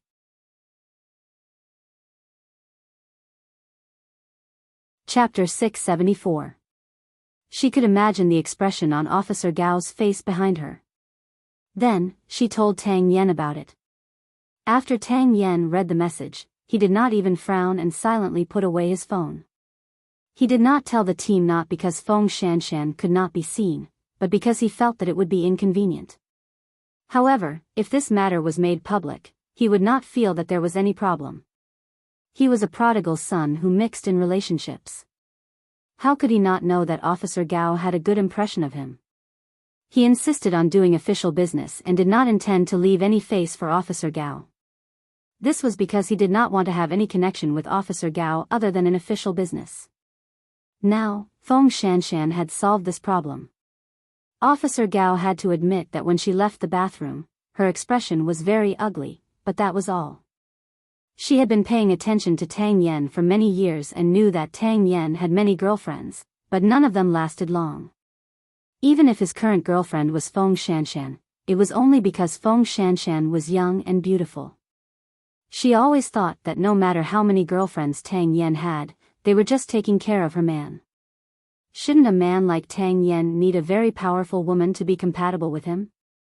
Tang Yen calmed down for half an hour. When he returned to the chief, he was still very stubborn. I say, Tang Yen, are you deliberately challenging me?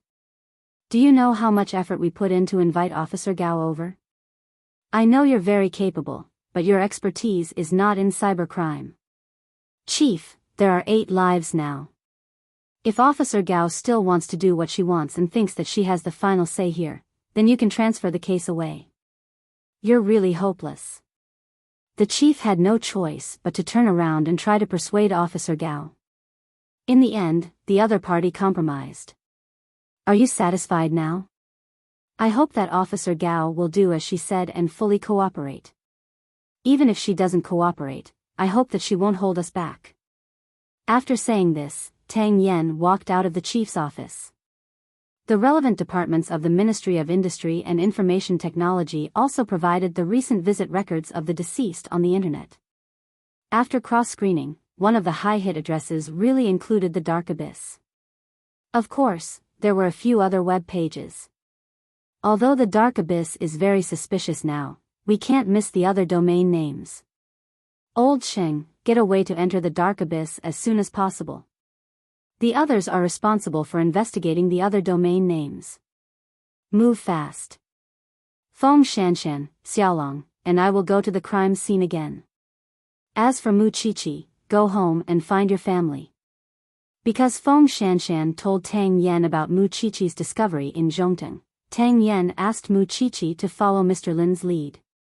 The entire deployment did not include Officer Gao's position, so she asked Tang Yen directly, "What about me?" If you need anything, Officer Gao, I'll definitely let you know. After saying that, Tang Yen said to everyone, "Let's go." Officer Gao crossed her arms and snorted coldly. She had never been treated so coldly before. It was the first time she had been treated so coldly by Tang Yen. Although she admired this man, he was too rude to her. But she had no choice. After all, she was the one who had promised to follow Tang Yan's arrangements. When Mu Qiqi walked out of the police station, she saw her man's car. However, before she got into the car, she caught a glimpse of Officer Gao walking out of the police station's main gate. Mu Qiqi got into the car and regained the arrogance that she should have as the daughter of a rich family and the wife of a CEO. This made Officer Gao feel uncomfortable from the bottom of her heart. However, some people were born with better conditions than you. This was determined at birth. Officer Gao got into her car. She did not dare to compare herself with Xing Zhao's car. She drove at full speed and soon disappeared from Mu Qiqi's sight. Mu Qiqi smiled and found it very interesting. Xiao Xiao, does this woman not have the fate of a queen, but she has the disease of a queen? A proud woman will see all those of the same sex who are more outstanding than her as opponents and silently compare them. I know. Mu Qiqi replied. But I don't think she's competitive at all. Conceit is actually a sign of inferiority. She thinks she has everything, but in fact, she lacks everything. Xing Xiao was not in the mood to care about others. He directly pulled Muchichi onto his legs. The HR manager asked me to pass something to you, but I won't give it to you for free. Muchichi remembered that she had asked the HR manager to help investigate the video. She quickly hugged Xing Xiao's neck and acted coquettishly. You know that I'm curious, but you still torture me like this. Show me first, and then I'll agree to whatever you want. This thing had the identity of a rich young lady, but she had lost her childishness in the outside world. She was clearly 20 years old, but she exuded the charm of a mature woman. Just rubbing against his leg was enough to elicit a reaction from him. Xing Xiao could not bear it anymore, so he whispered to Su Che, "Drive faster." Muchichi heard the change in his voice, so she chuckled. There's still some distance to go home. The nearest place is your office in Zhongteng. Are you sure? Of course I don't care, but when I get home, my parents will be there. Besides, can you hold it in until then? Xing Xiao really wanted to hug this thing and melt it in his arms. Su Che, let's go to the company. Su Che did not say anything. He quietly changed direction and drove the car back to the company. When the two returned to the company, they closed the door of the office and released their inner desires for each other on this tall building. Muchichi only felt that this man seemed to have gone crazy, gnawing on her skin and nerves. But the next time she came, she could not look at the sofa here. Xing Xiao's office clearly had a separate lounge, but he was not interested in the big bed. The two sat on his office chair, still joined together and not separated. Muchichi saw Xing Xiao's shirt was loose and his eyes were dazed. She felt as if she had been electrocuted, and her whole body was numb. Xing Xiao noticed her change and lifted her chin. You're not full yet? No, you promised me. Show me the surveillance.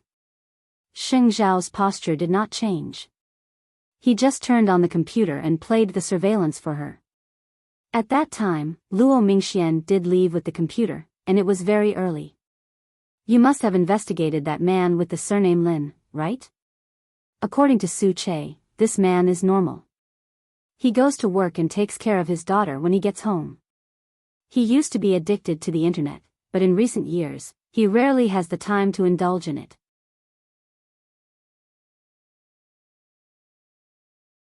Chapter 675.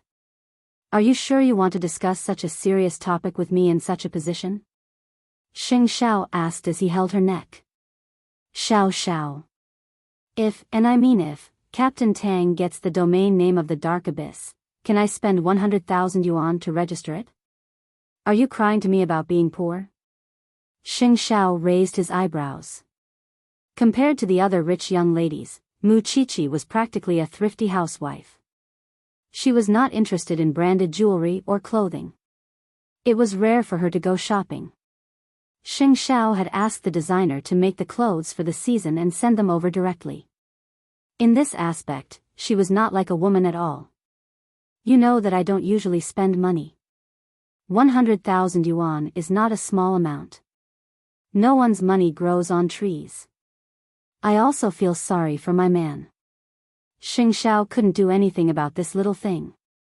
He just wanted to press her on the table and dote on her again. In fact, he did just that.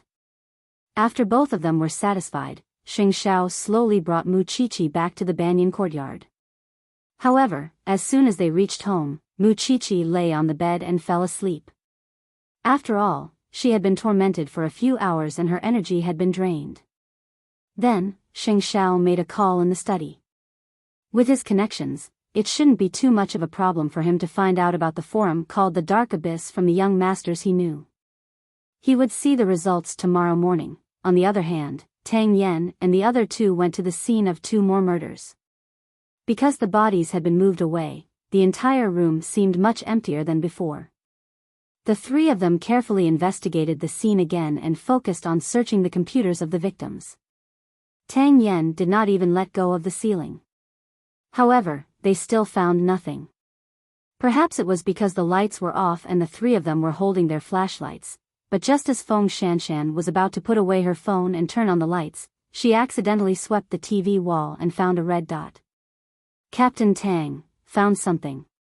Tang Yen immediately turned around and found a miniature camera in the circular wall clock on the TV wall. Officer Long immediately took the camera down and looked a little excited. Maybe this camera captured a few people committing suicide. Feng Shanshan looked carefully at the location of the camera. It was obviously in the middle of the living room. In other words, through the camera, she could clearly see the complete scene of them committing suicide. Check the other locations and bring them back to the station for the technical department to analyze. Feng Shanshan had a hunch that there would be nothing inside. Let's go to the other scene to take a look. Maybe we can find something else. If there were cameras at both crime scenes, it meant that the murderer had seen the footage of the 8 people's deaths, or rather, he had kept it. This murderer is truly a freak. But how did he manage to make those 8 people willingly die? Who doesn't want to know the answer now? Feng Shanshan rolled her eyes at senior brother Long. No matter what, there's finally a breakthrough. Tang Yen, didn't my friend say that he had a friend who entered the underworld but was scared out of his wits? I want to find out what he saw and see if he can provide us with any information. It's too late today. We'll go tomorrow, Tang Yen said to Feng Shanshan. Go back and rest first. TSK, Captain Tang has learned how to be protective of the fairer sex. Officer Long couldn't help but laugh. However, running around all day is really too tiring. I'm a big man, and I can't take it anymore. After saying that, the two of them went to the other crime scene and found a pinhole camera. Then, Tang Yen brought the two of them back to the station. After explaining the matter of the camera, he arranged for them to take turns to rest and brought Feng Shanshan home. You're just going to exclude that Officer Gao? I think she's very sad. Isn't that what you want? Tang Yen asked Feng Shanshan directly. Ahem. Even if it's what I want, don't say it so directly. According to your personality, you should still be thinking about the public. You're not someone who will change the way you work because of my preferences. Yes, it's not because of you.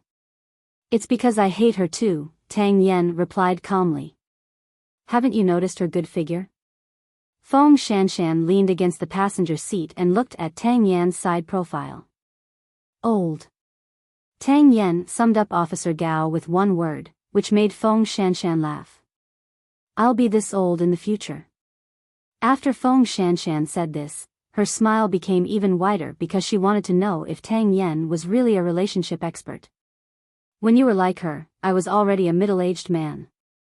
So, in front of me, you're still a young girl. After Feng Shanshan heard this, she gave him a thumbs up. Now I believe you, Captain Tang. When you were young, you must have used these flowery words to deceive many women. I had no choice but to be in a thief's lair. In this regard, Feng Shanshan did not do anything. Not only did she not care about Tang Yan's past, she even teased him about his past. This was the confidence she found by Tang Yan's side. At least, she was not someone like Officer Gao who could be compared to him. After the two of them returned home, they quickly took a shower and went to bed. Before they could think about anything else, they hugged each other and fell asleep.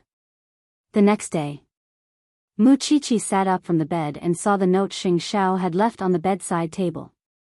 On it was the current domain name of the abyss. Mu Qiqi quickly brought her computer and successfully entered the registration page. As expected, she needed to pay 100,000 yuan to enter the website. Mu Qiqi gritted her teeth and finally used Xing Xiao's card to register as a member. Then, she successfully entered the home page of the Abyss. It was no different from a normal sales website. You could use the 100,000 black coins you registered to buy anything there, including all kinds of calligraphy, paintings, antiques, orchids, gold, jewelry, and so on. The most special thing was that when you bought something, the website would automatically remind you. there was a 50% chance that the thing you bought was genuine. If you bought the real thing, then congratulations, the value of these genuine things could be millions or even tens of millions. But if you bought a fake, then sorry, your 100,000 black coins would be reduced to nothing. This was clearly a huge gamble. Spending 100,000 yuan to bet on a chance to get rich overnight. Muchichi continued browsing and found that someone had really bought the real thing. Moreover, there was a series of professional procedures such as an appraisal certificate. However, other than that, there was nothing special. Then, Muchichi immediately called Tang Yen. Captain Tang, I've entered the abyss.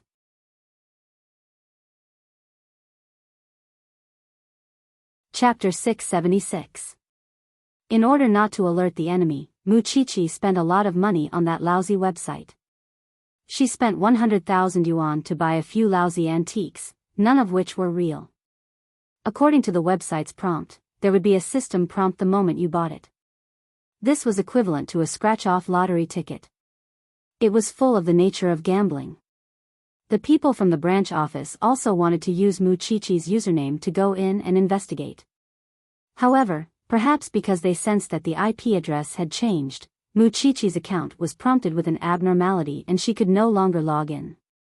This forum is too hooligan. Moreover, nothing in it is legal.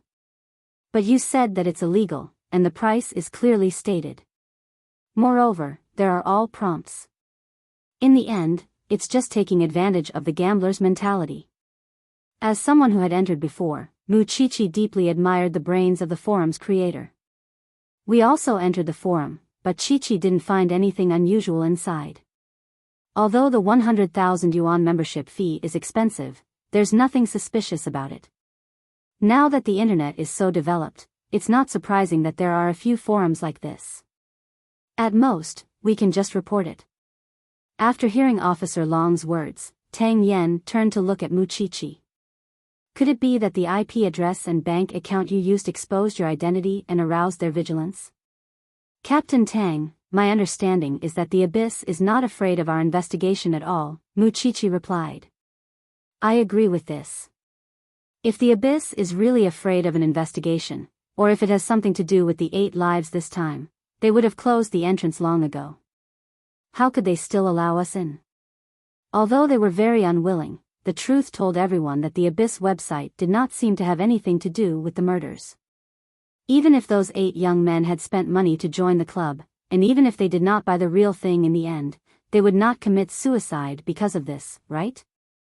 We went to the scene last night and found a pinhole camera at the scene. Unfortunately, the footage stored by the camera was all automatically erased, Feng Shanshan said. But what is certain is that when these 8 people committed suicide, the murderer must have been watching through the camera somewhere.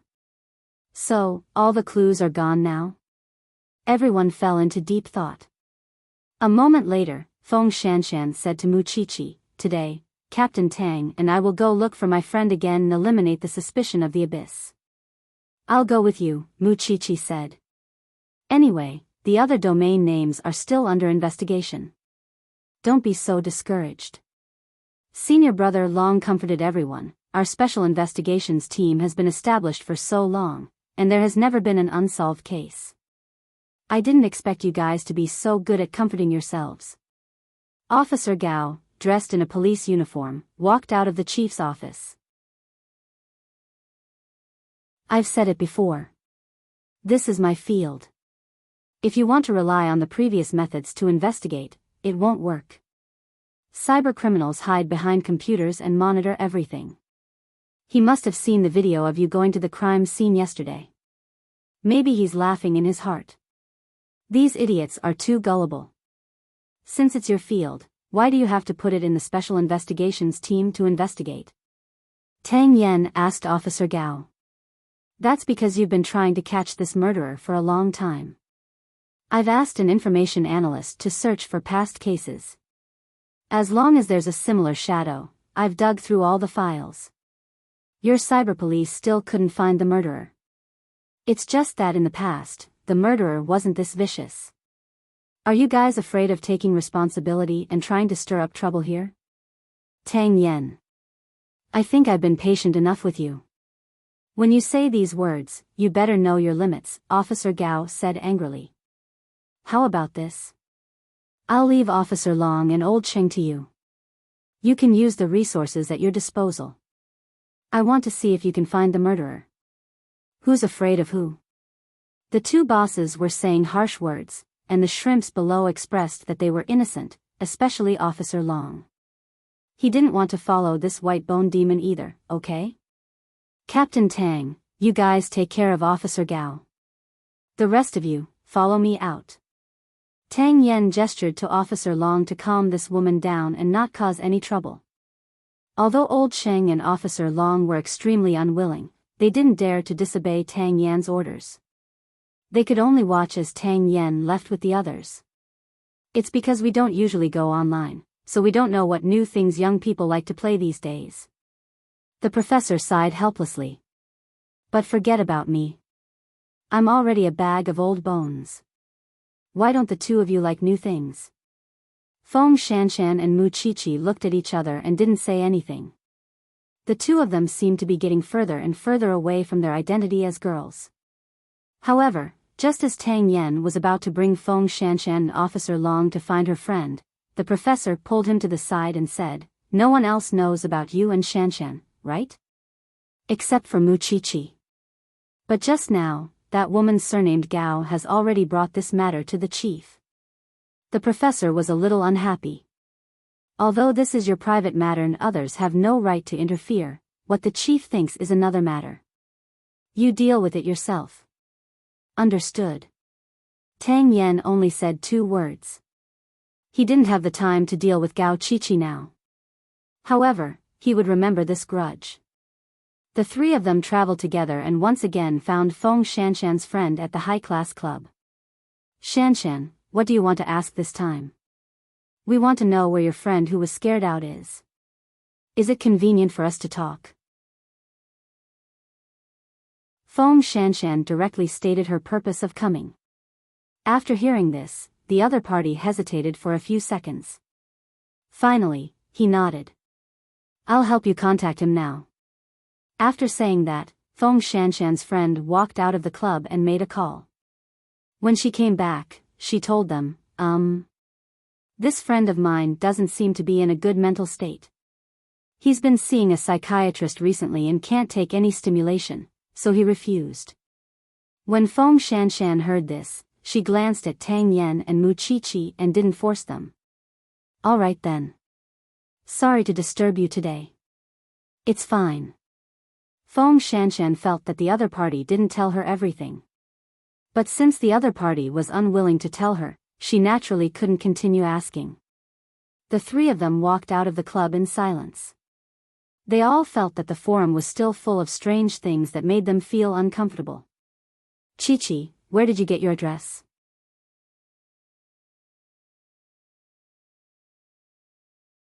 Chapter 677. As if he knew that Mu Qiqi would ask for the domain name again, Xing Xiao hooked his finger at her. When he saw that she was sitting on him, he asked in a low voice, Are you sure it's the problem with this forum? I registered as a member this morning and didn't find anything when I went in. However, I still feel that this forum is full of strangeness. There's an indescribable mystery to it. I have a feeling that I've only seen the tip of the iceberg. Why is the police relying on intuition to investigate cases now? Xing Xiao curled his lips. Or are you saying that the clues are broken now, but you insist on biting on this thread?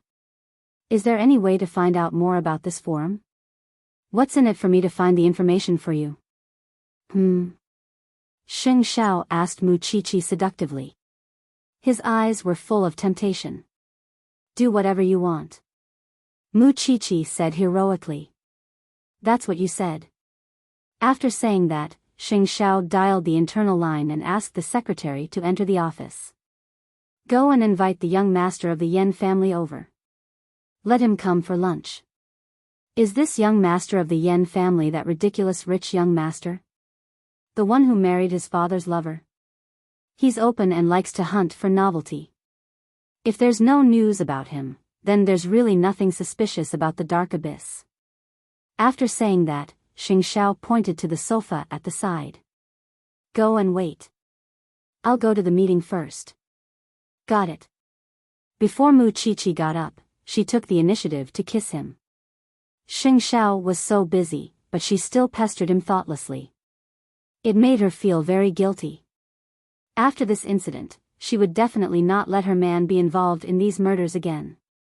After 40 minutes of waiting, the famous young Master Yan was invited to Zhongting's office. The secretary guided young Master Yan in and saw Mu Qiqi sitting on the sofa with tea already prepared.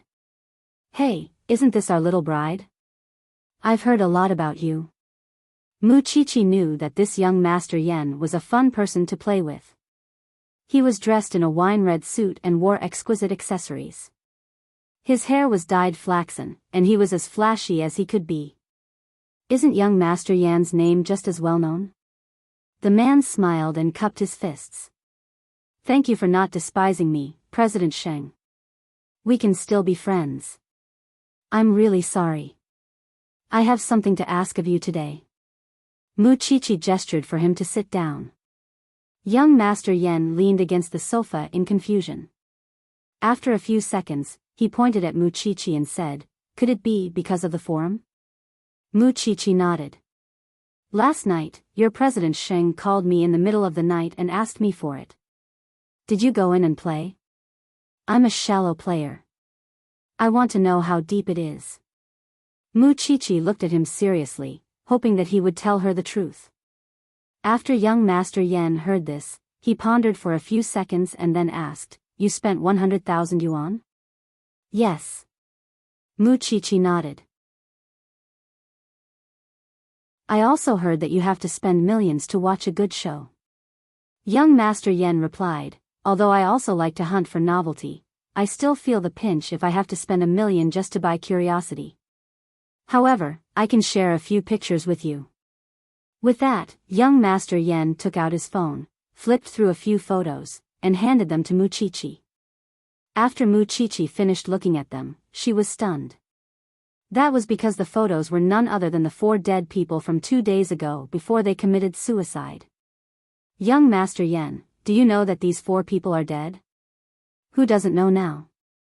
Young Master Yan suddenly became a little gloomy. But didn't they commit suicide? They can't blame others. Where did these photos come from? A few rich friends shared them. I don't know where they came from. They probably spent millions. After listening to young Master Yan's words, Mu Qiqi fell into deep thought. With these photos, she could be sure that the forum was definitely related to the 8 dead people. Little bride, there are too many messy things on the internet. You're a forensic doctor. How can you manage them? Besides, they're all suicides. No one can stop them. Mu Qiqi put away her serious expression and smiled. You're really easy to talk to. You don't have the airs of a young master. I don't know anything. The only thing I have left is my tongue that won't rot. Young Master Yan laughed heartily. I really thought that President Sheng wanted to treat me to a meal. So there's another purpose. I was the one who begged him. Besides, who said that I didn't sincerely invite you? This young Master Yan looked like a good-for-nothing. However, Mu Qiqi felt that from this man's way of talking, he was just hiding his elegance. In fact, there was a gap in his heart. Otherwise, Mu Qiqi felt that her man would not have become friends with him. Little bride, you really know how to talk. So, can you send me the photos? Young Master Yan shrugged. What's wrong with that? In any case, he had never seen the so-called million yuan VIP account. He only had a few photos sent by others. After Mu Qiqi kept the photos, she sent them to Tang Yan. The forum was definitely worth investigating. Moreover, the waters were very deep. That afternoon, Mu Qiqi had lunch with Xing Xiao and young Master Yan. The atmosphere was rather relaxed and cheerful. This person was indeed eloquent and could spit out lotus flowers. Then, Mu Qiqi went to meet up with Tang Yan and Feng Shanshan. These photos are of Luo Mingxian and the others before they committed suicide. Since someone took such a picture, and it was before they died, does that mean that many people were watching them commit suicide? Young Master Yen told me that only people who spend more than 1,000,000 yuan are qualified to see such a big scene. Can we assume that the benefit of those million VIP users is to watch these 4 children commit suicide? Mu Qiqi's deduction sounded a little crazy and unbelievable. But it was very strange, making people feel that it matched the truth. I keep feeling that we're getting closer and closer to the truth. Can't we, the police, find out who's behind the dark abyss? The forum only provides a platform for those internet experts to roam around. Who are you looking for behind the scenes? They're all hiding behind the computer. Who are you looking for to be responsible? Tang Yen answered. Not only that, the people from the technical department replied that the anti-reconnaissance technology of the dark abyss is very mature. It doesn't seem to be domestic technology. So, Captain Tang, are you saying that we really have to spend 1,000,000 yuan to verify whether the so-called VIP users are watching the children commit suicide? You're tuning into the Romantic Tales YouTube channel. Don't forget to subscribe and join us on this journey to catch the most captivating stories.